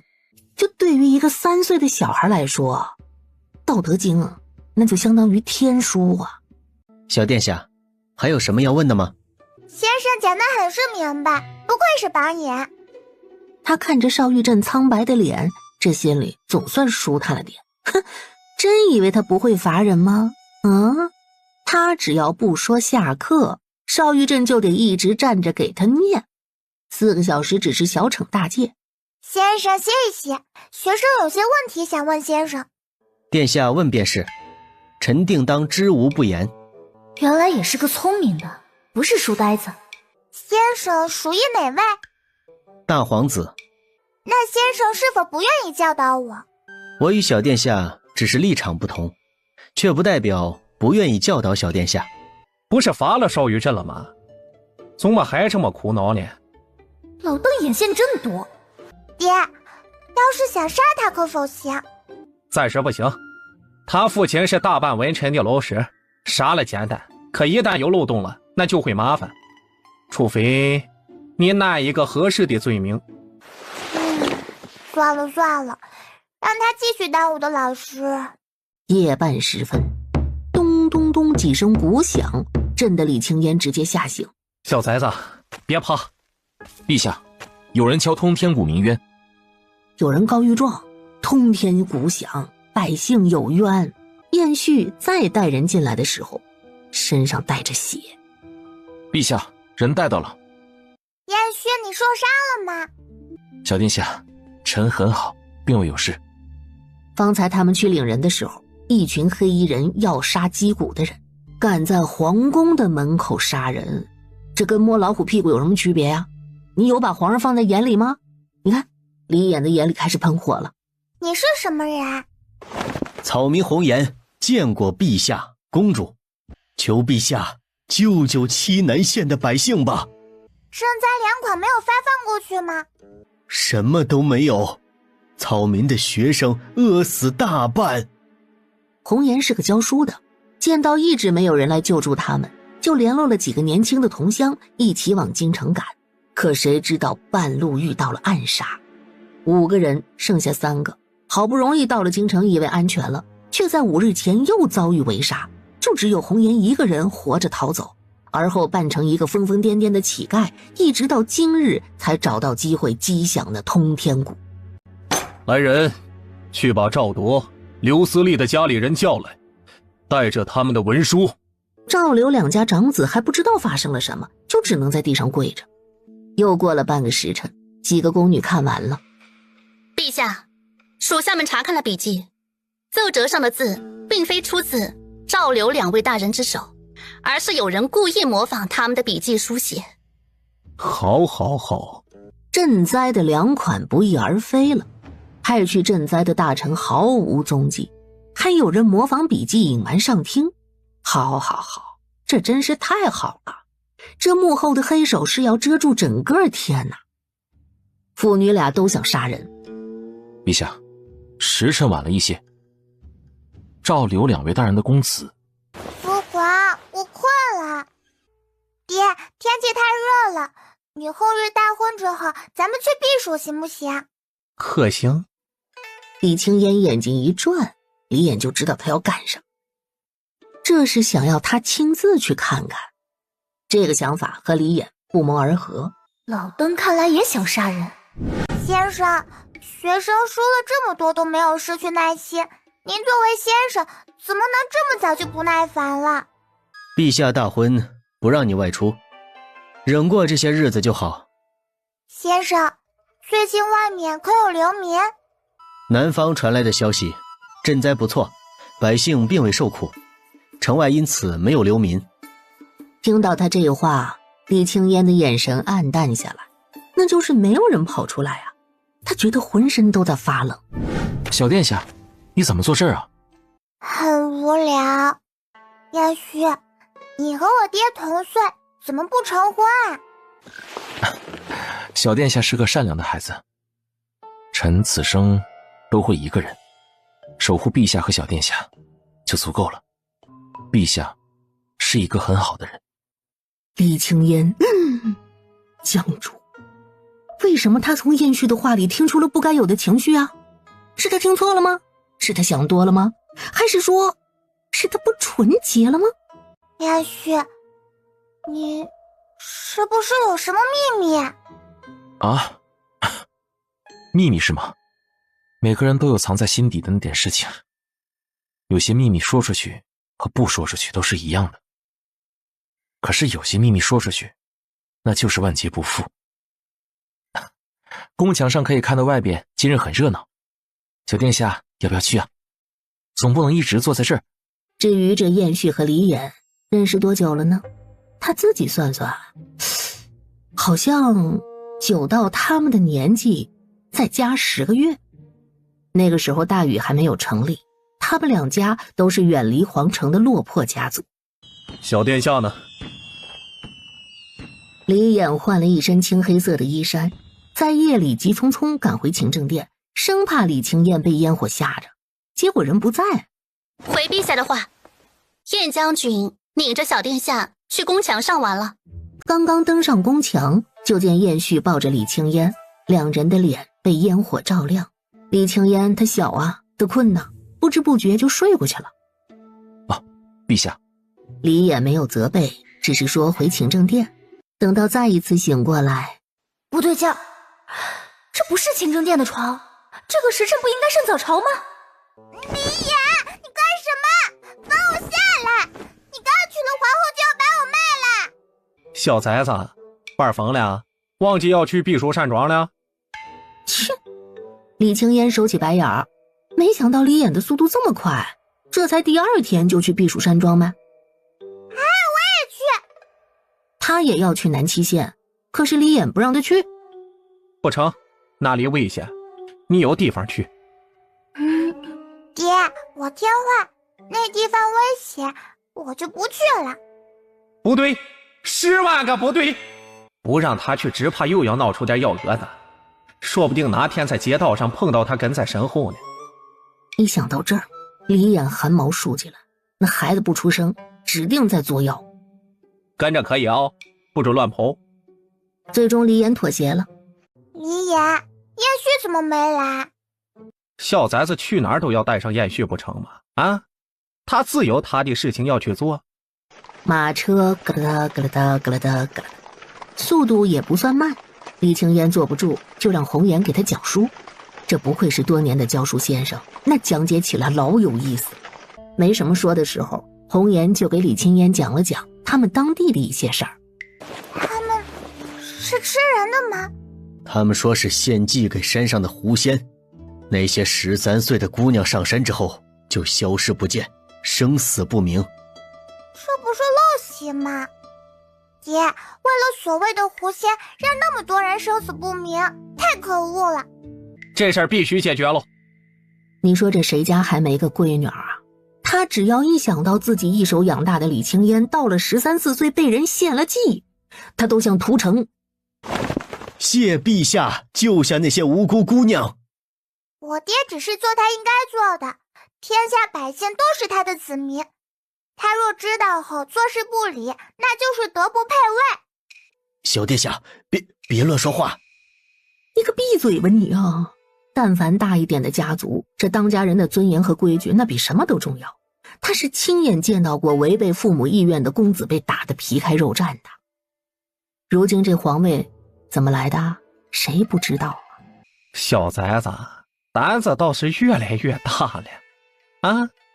这一路上除了晚上睡觉，其他时间都在咯哒咯哒咯哒咯哒。7天，终于到了南七县旁边的沁水县，大家都在茶棚子里歇息。伯伯，怎么不见人往南七县去？丫头，你们是要去南七县？那可不行，如今可不能去啊！在前往南七县和南陵县，必须经过一条路。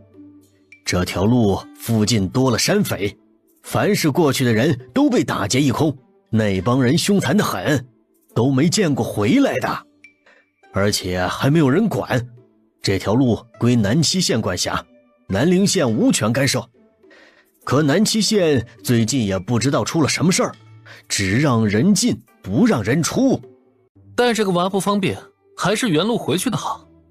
这位小哥说的对，你们还是赶紧往回走，什么生意都没有人命重要啊！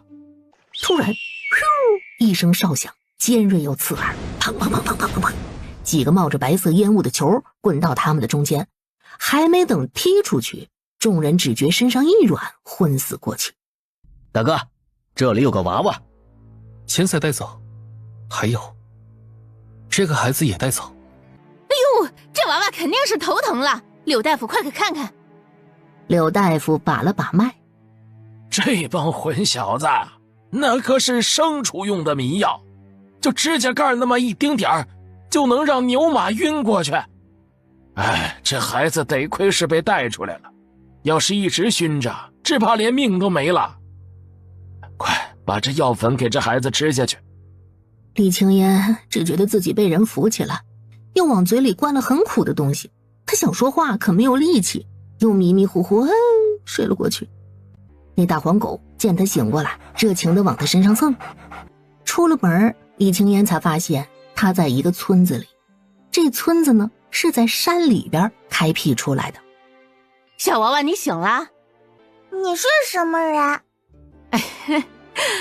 哎呀，我不是坏人。小黄啊，带小姑娘去找债主。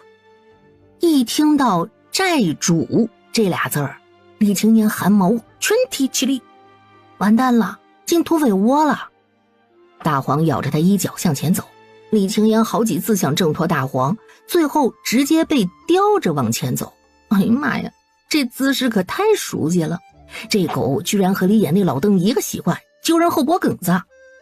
那老邓狗得很，这狗也狗得很。李青烟有些抓狂，哟，大黄真聪明啊，这又是谁家娃娃不听话乱跑了？多亏你了，要不然这些娃娃总朝着水边跑。大黄，记得晚上来吃骨头，给你留着的啊。大黄，辛苦你了。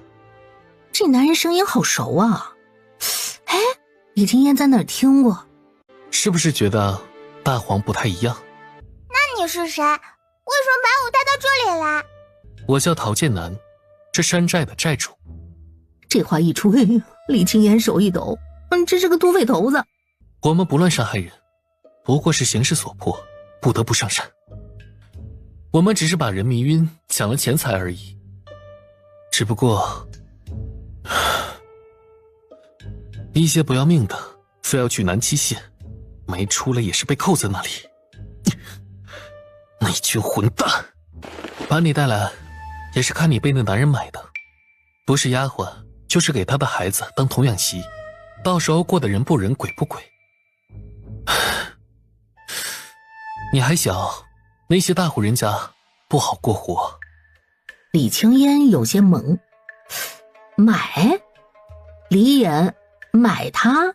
哎呦，要不是他是李眼亲生的，那李眼都恨不得把他扔了，还花银子把他买回去。李青烟揉揉自己的脸，他要不要跟他解释那是他亲爹呀？李青烟想要回去和李眼谈谈，那家伙战斗力不一般，那发起疯来，这寨子里一个都别想活。可我不必觉得不好意思，你与评审住在一起就行，你妈人也算做个伴。还没等他解释，大黄叼着李青烟又向外走。你就不能换个方式带我走吗？大黄啊，轻点儿，这小姑娘哪是那些个皮猴子。接下来几天，李青烟都是和平婶生活在一起。每当他想离开寨子找李眼时，那大黄就给他叼走。李青烟气得直抓头发，李眼会急疯掉的。而这个时候，山寨外的丛林，李眼站在树上，眼神冰冷，一旁是他的死士红雨。小殿下就是被他们带走的。今晚行动找到青烟，说是青烟出了事，那就脱。和大黄抢竹筐的李青烟忽然觉得后背一凉，结结实实打了个喷嚏。他揉揉鼻子，只希望李眼呐，你可别发疯啊！深夜蝉鸣阵阵，李青烟抱着大黄睡觉呢。大黄猛地醒过来，蹲在床上，汪汪。平婶听到动静，快速弹起，抱着李青烟向外走。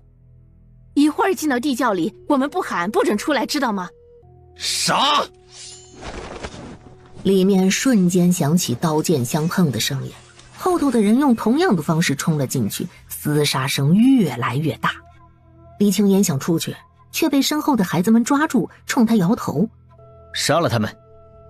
这个声音是红雨，别动手！红雨，红雨！小殿下，大人，小姐的声音在那个方向。李眼，李眼，我在这里！小崽子！李眼，李眼！你干什么呀？别伤害孩子！放开他！快放开他！抢你们是我主使的，你放了他们，还有那些孩子，要杀要剐随你的便。李青烟从李眼的怀里跳下来，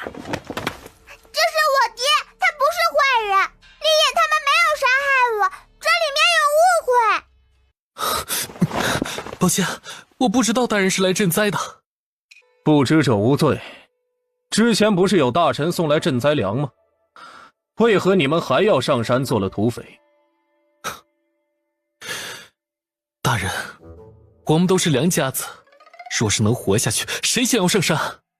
我们是逃跑出来的，没有过路文书，只能躲在这深山老林里求生。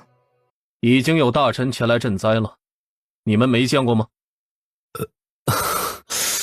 大人说笑，哪里有什么赈灾大臣？我们知道的赈灾大臣就只有您。这时红颜走了过来，见到陶剑南一惊。陶家老弟，你是这里的山匪头？你是？是我。原来他们俩认识。陶剑南亲自送着红颜等人离开，但一直没有消息，还以为他们都死在路上，没想到真的带来了赈灾大臣。爹爹，咱们是不是要先进城，让红玉给陶先生也一揉好不好？刚才还在哄那条生气的狗呢，怎么一会儿就过来说话了？这小崽子脑袋里面在小虫吗呢？陶先生既然能带着这么多人出来，也能让咱们悄无声息进去，不是吗？青言真是聪明啊，说的是，陶公只是这山上众人的救命恩人，那肯定也是不会放任南岐县百姓受苦，所以陶公子可愿意帮忙啊？自然。进入城内才知道里头到底是什么样子。夜晚的街道上明明都是人，可是死气沉沉，百姓像幽灵一样，整座城像鬼城一样，不是，准确的来说像是地狱一样。李岩等人躲在一个角落里，百姓们在地上等死，可是府衙的士兵们却押送着各种做好的美食向县衙而去。那食物飘起的香味儿，就算是山象也闻得清楚。一个老伯冲着食物的方向爬去，这是人求生的本能。滚一边去！连我们县令招待贵客的食物都敢碰，哼！惹怒了贵客，你们更活不了多少天了。爹，咱们一定要让这群混蛋付出代价。他们一定会付出代价的。可为什么现在还要养着这群百姓，让他们半死不活？还有，那个贵客是什么人？李眼带着红雨还有几个手下直接潜入县令的府邸。这些百姓已经饿得差不多了，到时候是火烧还是土埋都行，咱们的人就可以进来了。那些商人为了吃的也交了不少钱，都在库房里，今晚就可以运走。哈哈哈，好好好，我们老爷一定会很开心的。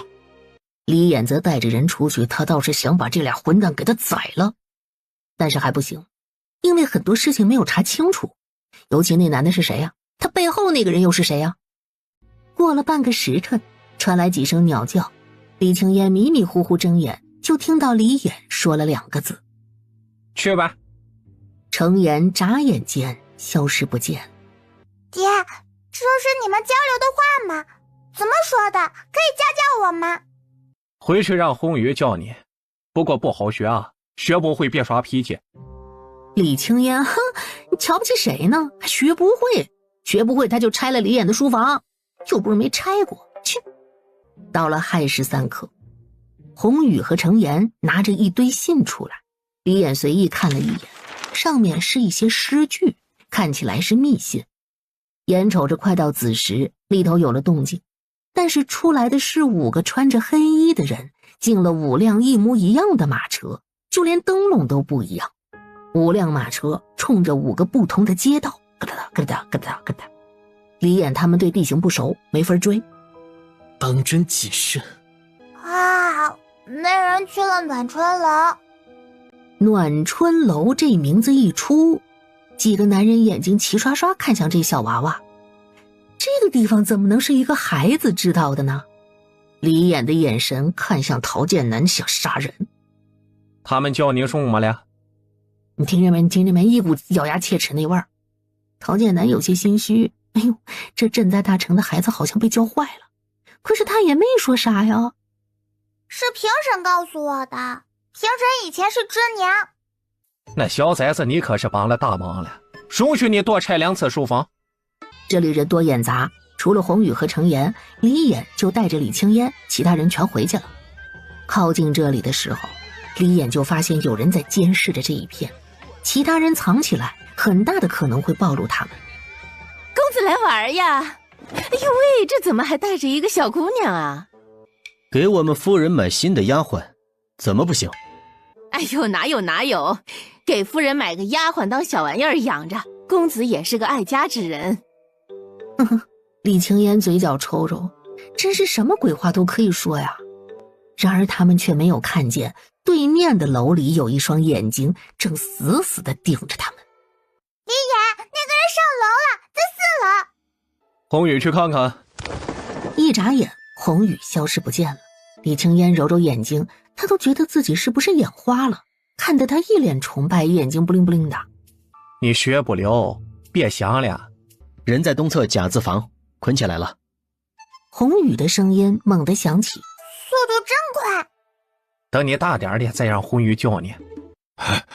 怎么会是你？李衍看他也眼熟啊，这想半天，这谁呀？平野，你居然没死。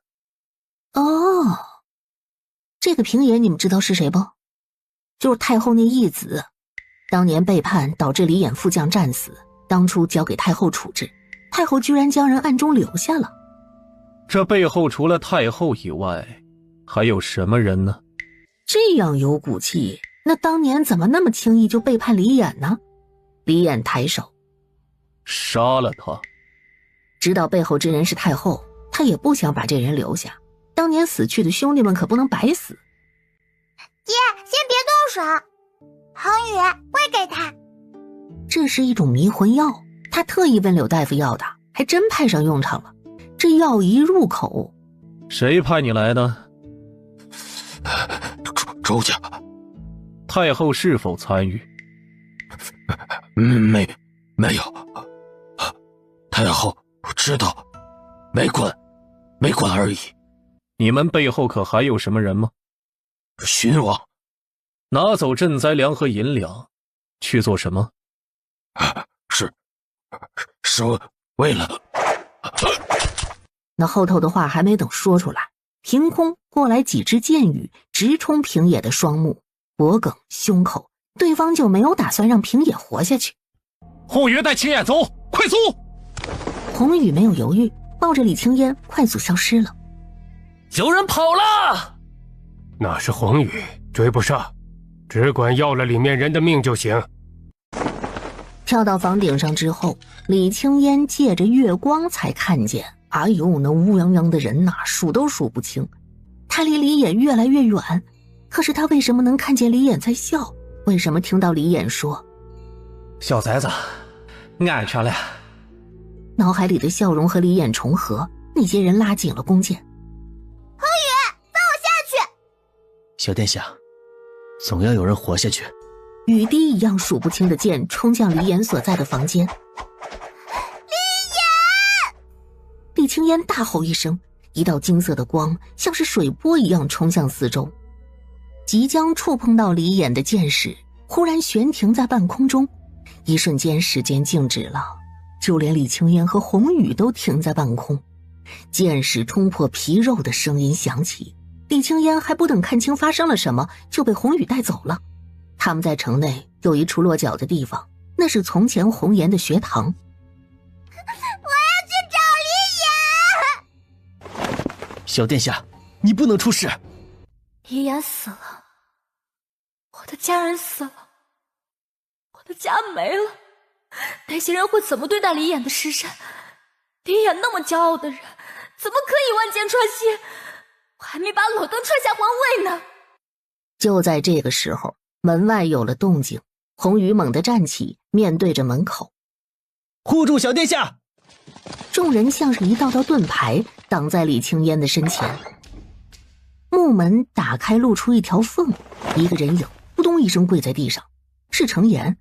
李衍呢？他能活着，那李衍也一定能活着。主子他，李衍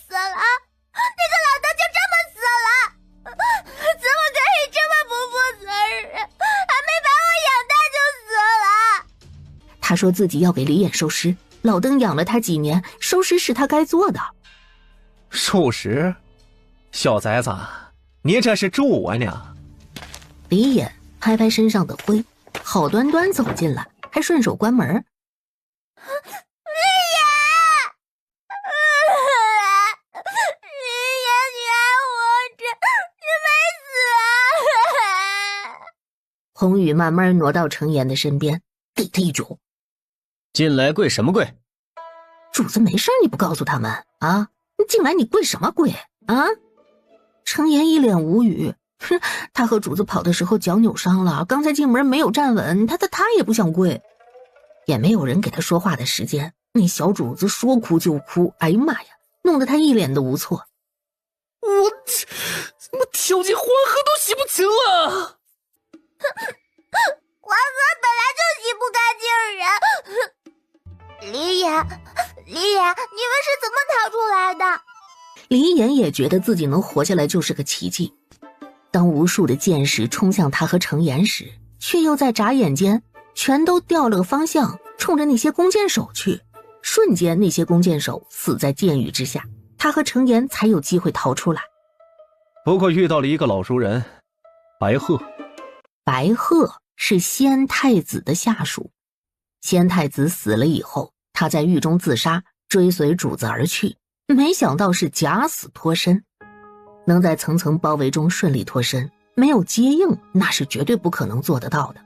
当时宫中戒严，能帮他的就只有太后。你可真是我的好母亲呐！宿主，你没有事吧？哎呦，这谁呀？谁又回来了？你回来了？我的信号修复好了。宿主，我跟你说，那个是不是你救的李衍？是。飞叉还没有说完嘞，外头喵一声鸟叫。宿主，快开住他，这货可重要！别动手！小恩人，多谢你救了我和我儿子。他们是躲在巷子里等死的那对母子。红颜准备好了馒头和水，递给小男孩和女人。谢谢叔叔。小男孩吃了李青烟给的东西，现在多少有些力气。女人摸了摸儿子的脑袋，从怀里拿出一本书，是一本诗集。这是1年前出的诗集，我也去书局看过，没什么出彩的地方，甚至有些平仄不当。这本书很差，但是县令却翻了又翻，我觉得对你们应该有用。他是县令强抢入府的妾室，后来生了个儿子。有了儿子以后呢，本也就认命了。可就在2个月前，他无意间撞破了县令与人交谈说要借着洪水换掉这里的百姓。对，你没有听错，就是字面上的意思，换掉，把这里所有的人全部弄死，让别人顶替这里的人。他为了活命，带着儿子逃了出去，县令的人就一直追杀他和他儿子。不过你们放心，来的时候我观察过，没有人跟在我们身后。程岩，去看看和这个信有没有关系。是，主子。夜深了，你是怎么知道雷人不是坏人的？老登就是疑心病重，还要我该怎么回答？爹。那不想说可以不说，不许撒谎哦。哦。有点秘密就有点吧，小崽子。发粥了，发粥了！啊，吃的出来了！哎，我的，是我的。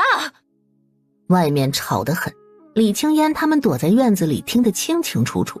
吃完了，又爬到墙根底下一躺，明明想活着，却又不得不等死。飞叉，李衍从哪里弄来的这帮玩意儿啊？这群家伙一个比一个难搞。李衍外出带着这些死士，他一个都没见过，个个身怀绝技，他连用系统外挂都没有机会。这些人的敏锐度可怕到连飞叉都难以隐匿。所以李青烟看向那个女人，这个女人能跟踪程岩，好生厉害，可是不耽误他生气。老登真是厉害了，居然让人看着我。宿主，这是李岩身边的人，一直都在，就是不在你能看见的地方。嘿嘿，他们都认识你，从你出生就认识你了。老邓到底藏了多少东西和人？速度被担心，这是暖春楼的令牌，从今儿个起，你就是那儿的主人了。以后暖春楼就是你的信息点儿，那儿已经被我改造好了。给老邓得了，他能力强，要是没问题，以后这个情报网会越来越大，我到时候把他一踹就是我的。要是有问题，那倒霉的就是我家老邓。不错不错，两全其美。在外头领兵厮杀的李眼突然就打了个喷嚏。小崽子骂爷呢？还没问你叫什么？赵玄童，名字不错，我叫李青烟。李眼一身盔甲，带着人杀到了县衙内，全部抓了。要逃跑的县令被红雨摁着脖子拎到了李眼的面前，他看着李眼还叫嚣呢：你居然敢闯入城池抓朝廷命官，就等着被诛九族吧！是吗？这还真不知道，一个要害死全城百姓的人，敢自称朝廷命官。你是陛下？押入大牢。李眼平定城内的这些个狗东西，就开了城内的粮仓救人。李眼，赵姨、刘司令两位大人还没死，在府衙密室，快找找。这是赵玄童告诉他的。哎，我跟你们讲，就那小子，别看他不起眼，老聪明了。京城内已经被控制住了，李眼也就不着急了，就让一些人急一急才好玩。他的臣民被迫害成这个样子，你总得有个说法吧？粮食发放下去之后，百姓们得到了食物，可是见到官兵就躲，对李眼这些人极度的不信任。红颜跟在李眼的身后。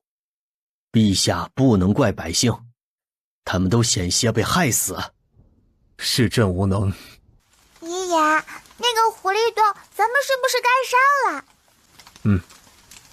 等这场雨过去，我们就一起去。然而这场雨一下就是3天，半点没有要停下的意思。赵大人，赵大人，你不能走啊！快回来！陛下，陛下！赵大人，快进来！小殿下，陛下呢？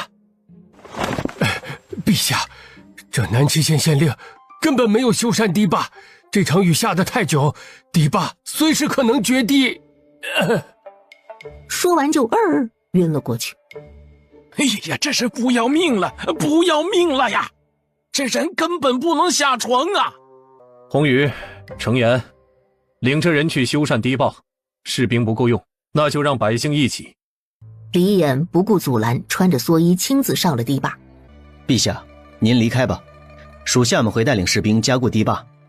朕的百姓已经被抛弃过一次，不能被抛弃第2次。李眼头也不回下了堤坝。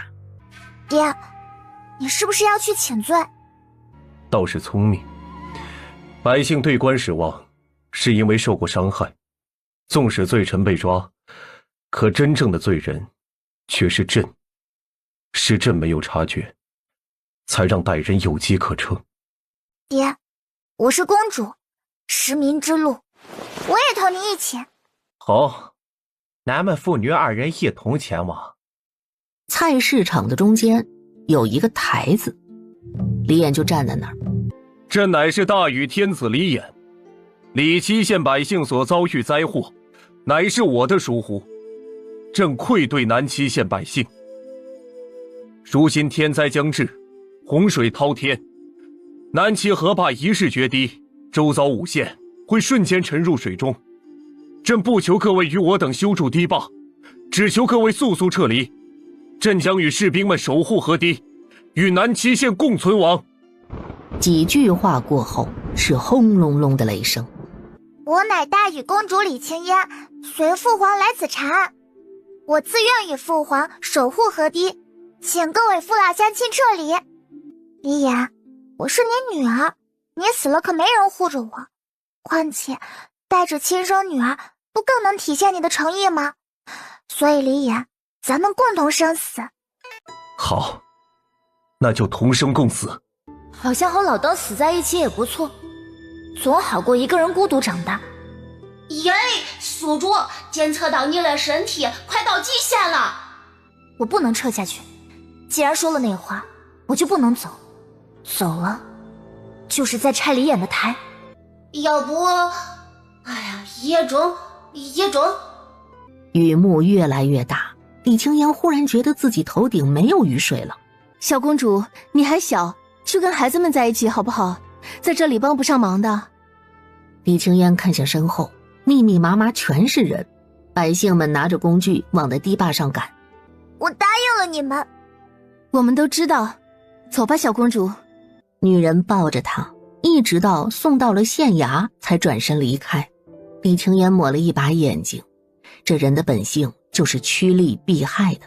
这些百姓不信任他们是本能，可要信任他们，纯粹是出自善良。一直到正午，大雨忽然变小，又忽然停下，被乌云盖住的天终于出了太阳。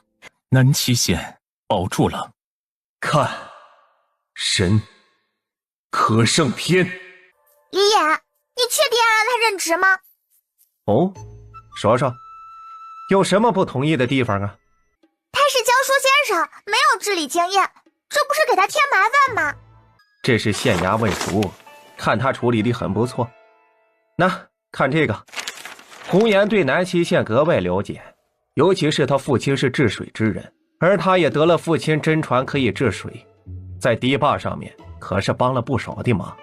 那还有这个，爹，为何不修建一个工厂？邵先生告诉我，这里的地形西北高，东北低，如此一来可以借用地势，无坝引水，自流灌溉，这样就可以泄洪。李雅，你听我说话呀！老邓是不是老年痴呆了？总是走神。那我是不是要趁着他老年痴呆严重前，把皇位骗到手？小崽子，此举若是真成了，可立天下，流芳百世呀！那给你吧，你该流芳百世。陶先生，狐狸洞在哪里呀？李青烟还记得这个事儿，眼瞅着要离开南七县，答应红颜的事儿是要办到的。小殿下是要做什么？洪先生说那里害死了不少姑娘，我和我爹打算烧了它。狐狸洞离他们现在的位置不远，就在附近的山上。陛下，小殿下，这里就是狐狸洞。李野一手拿着火油，一手抱着李青烟就往里走。这洞穴里有冷风呜呜地吹过，李眼蹲下身看了一眼，这骨头是人骨，而且都是13、14岁少女的骨头，这些姑娘都死了。真是可恶，为了这种迷信残害他人性命。今日之后，这里就不会存在了。熊熊大火燃烧起来。李雅，你听到什么声音了吗？没呀，中么了？李青烟摇摇头，他应该是听错了。当他们走远后，一道白色的光从洞穴里飞出，沾染到李眼的衣摆上。雷劈的吧？烧了就烧了，烧了就烧了。陛下，白虎大军冲入皇城，流言四起，总要有个交代。陛下，那城中守卫在白虎大军前形同虚设，这已是逾越。乌泱泱的一片老臣跪在行宫的大殿里。这帮老东西时间抓得可真好，要不是我们速度快，都要被他们发现假皇帝了。诸位爱卿，不该问问为何州府与巡王府全部人都被押入白虎大营吗？父皇，这是不是就叫避重就轻？你倒是聪明。既然大臣们来得如此齐整，审问就定在今日吧。带犯人进殿。周家老太爷、国舅爷、巡王全被抓了上来。这大臣们你看看我，我看看你，就没搞懂咋回事。这时燕旭领着人从外头进来。臣等在郊外的一座宅子里清点出白银20万两，粮食1000担。陛下，这是清点出的单子和田宅地契。老邓真吓人，这么一笑，绝对没好事。陛下，这田宅地契可和臣没有关系啊！臣名下可只有巡王府这一座宅子，其他的都是铺子。臣也不知道为何被抓，臣冤枉啊！你要抓就抓臣一人，臣的父亲如今年事已高，受不得苦。那国舅爷倒是个聪明的，上来就拿孝道压人。宣柳大夫，陶剑南觐见。草民见过陛下，陛下万岁万岁万万岁！起来吧，说说南七县的事情，也让朕的这些爱卿们听上一听。草民陶剑南带着村民上山当了土匪，就是因为南七县的县令惨无人道。陶剑南将县城里没见到赈灾粮款，且日日只有数得清米粒的粥说了出来。他是个文人，而且文采斐然，几句话就将南七县的惨状说得触目惊心。就算是见过血的武将们，也不由倒吸一口凉气，在殿上破口大骂：畜生，这就是畜生啊！草民二洞村村民，是村子里的大夫。刘大夫说着二洞村被火烧的事儿，眼泪忍不住流下来，甚至好几次差点晕过去。草民到达村子的时候，还有几个孩子活着，他们被火烧的惨叫声，草民听得清清楚楚啊！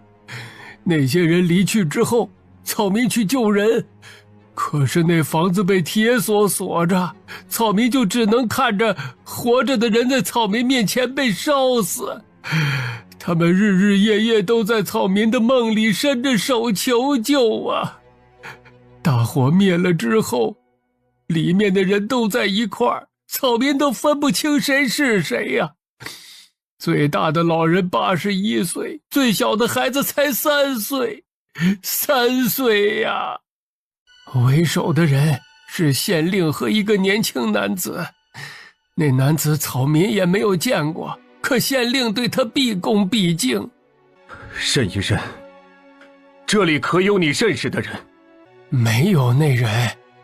老奴听闻几个月前巡王世子去了外祖家省亲，半个月前才回来。还不等侍卫们将人压着跪下，刘大夫一个箭步冲上去：是你杀了我全村的人，是你！父皇，刘大夫太可怜了，村里死去最小的和我一样大。犯事之人是巡王世子，巡王有教导不严之过，可与周老太爷和国舅并无干系。周老太爷年事已高，不宜继续关着，把人都带进来。这南七县前县令和师爷还有一个女子。罪臣是受到国舅爷指示才这样做的。畜生，你们这是要谋反！你们该是千刀万剐！要是你们周家和巡王府的人还有异议，朕可以派大臣们一一前往南七县，看看是不是哪里冤枉了你们，意图谋反，夺去爵位，满门抄斩。没有流放一说啊，直接酒足消消乐。爹，小崽子又憋着什么坏呢？老邓搞得好像我要害你一样。爹，我看陶先生文采不错，回宫之后可不可以留在雾海院几日？倒是个爱才的呀，那也要问问他同不同意。远在皇陵的太后知道了这事儿，直接扯碎手里的佛珠。你爷，你这个畜生，连外祖家都不放过，哀家为何就生了你？为何？娘娘息怒。你爷，我不好过，你也别想好过。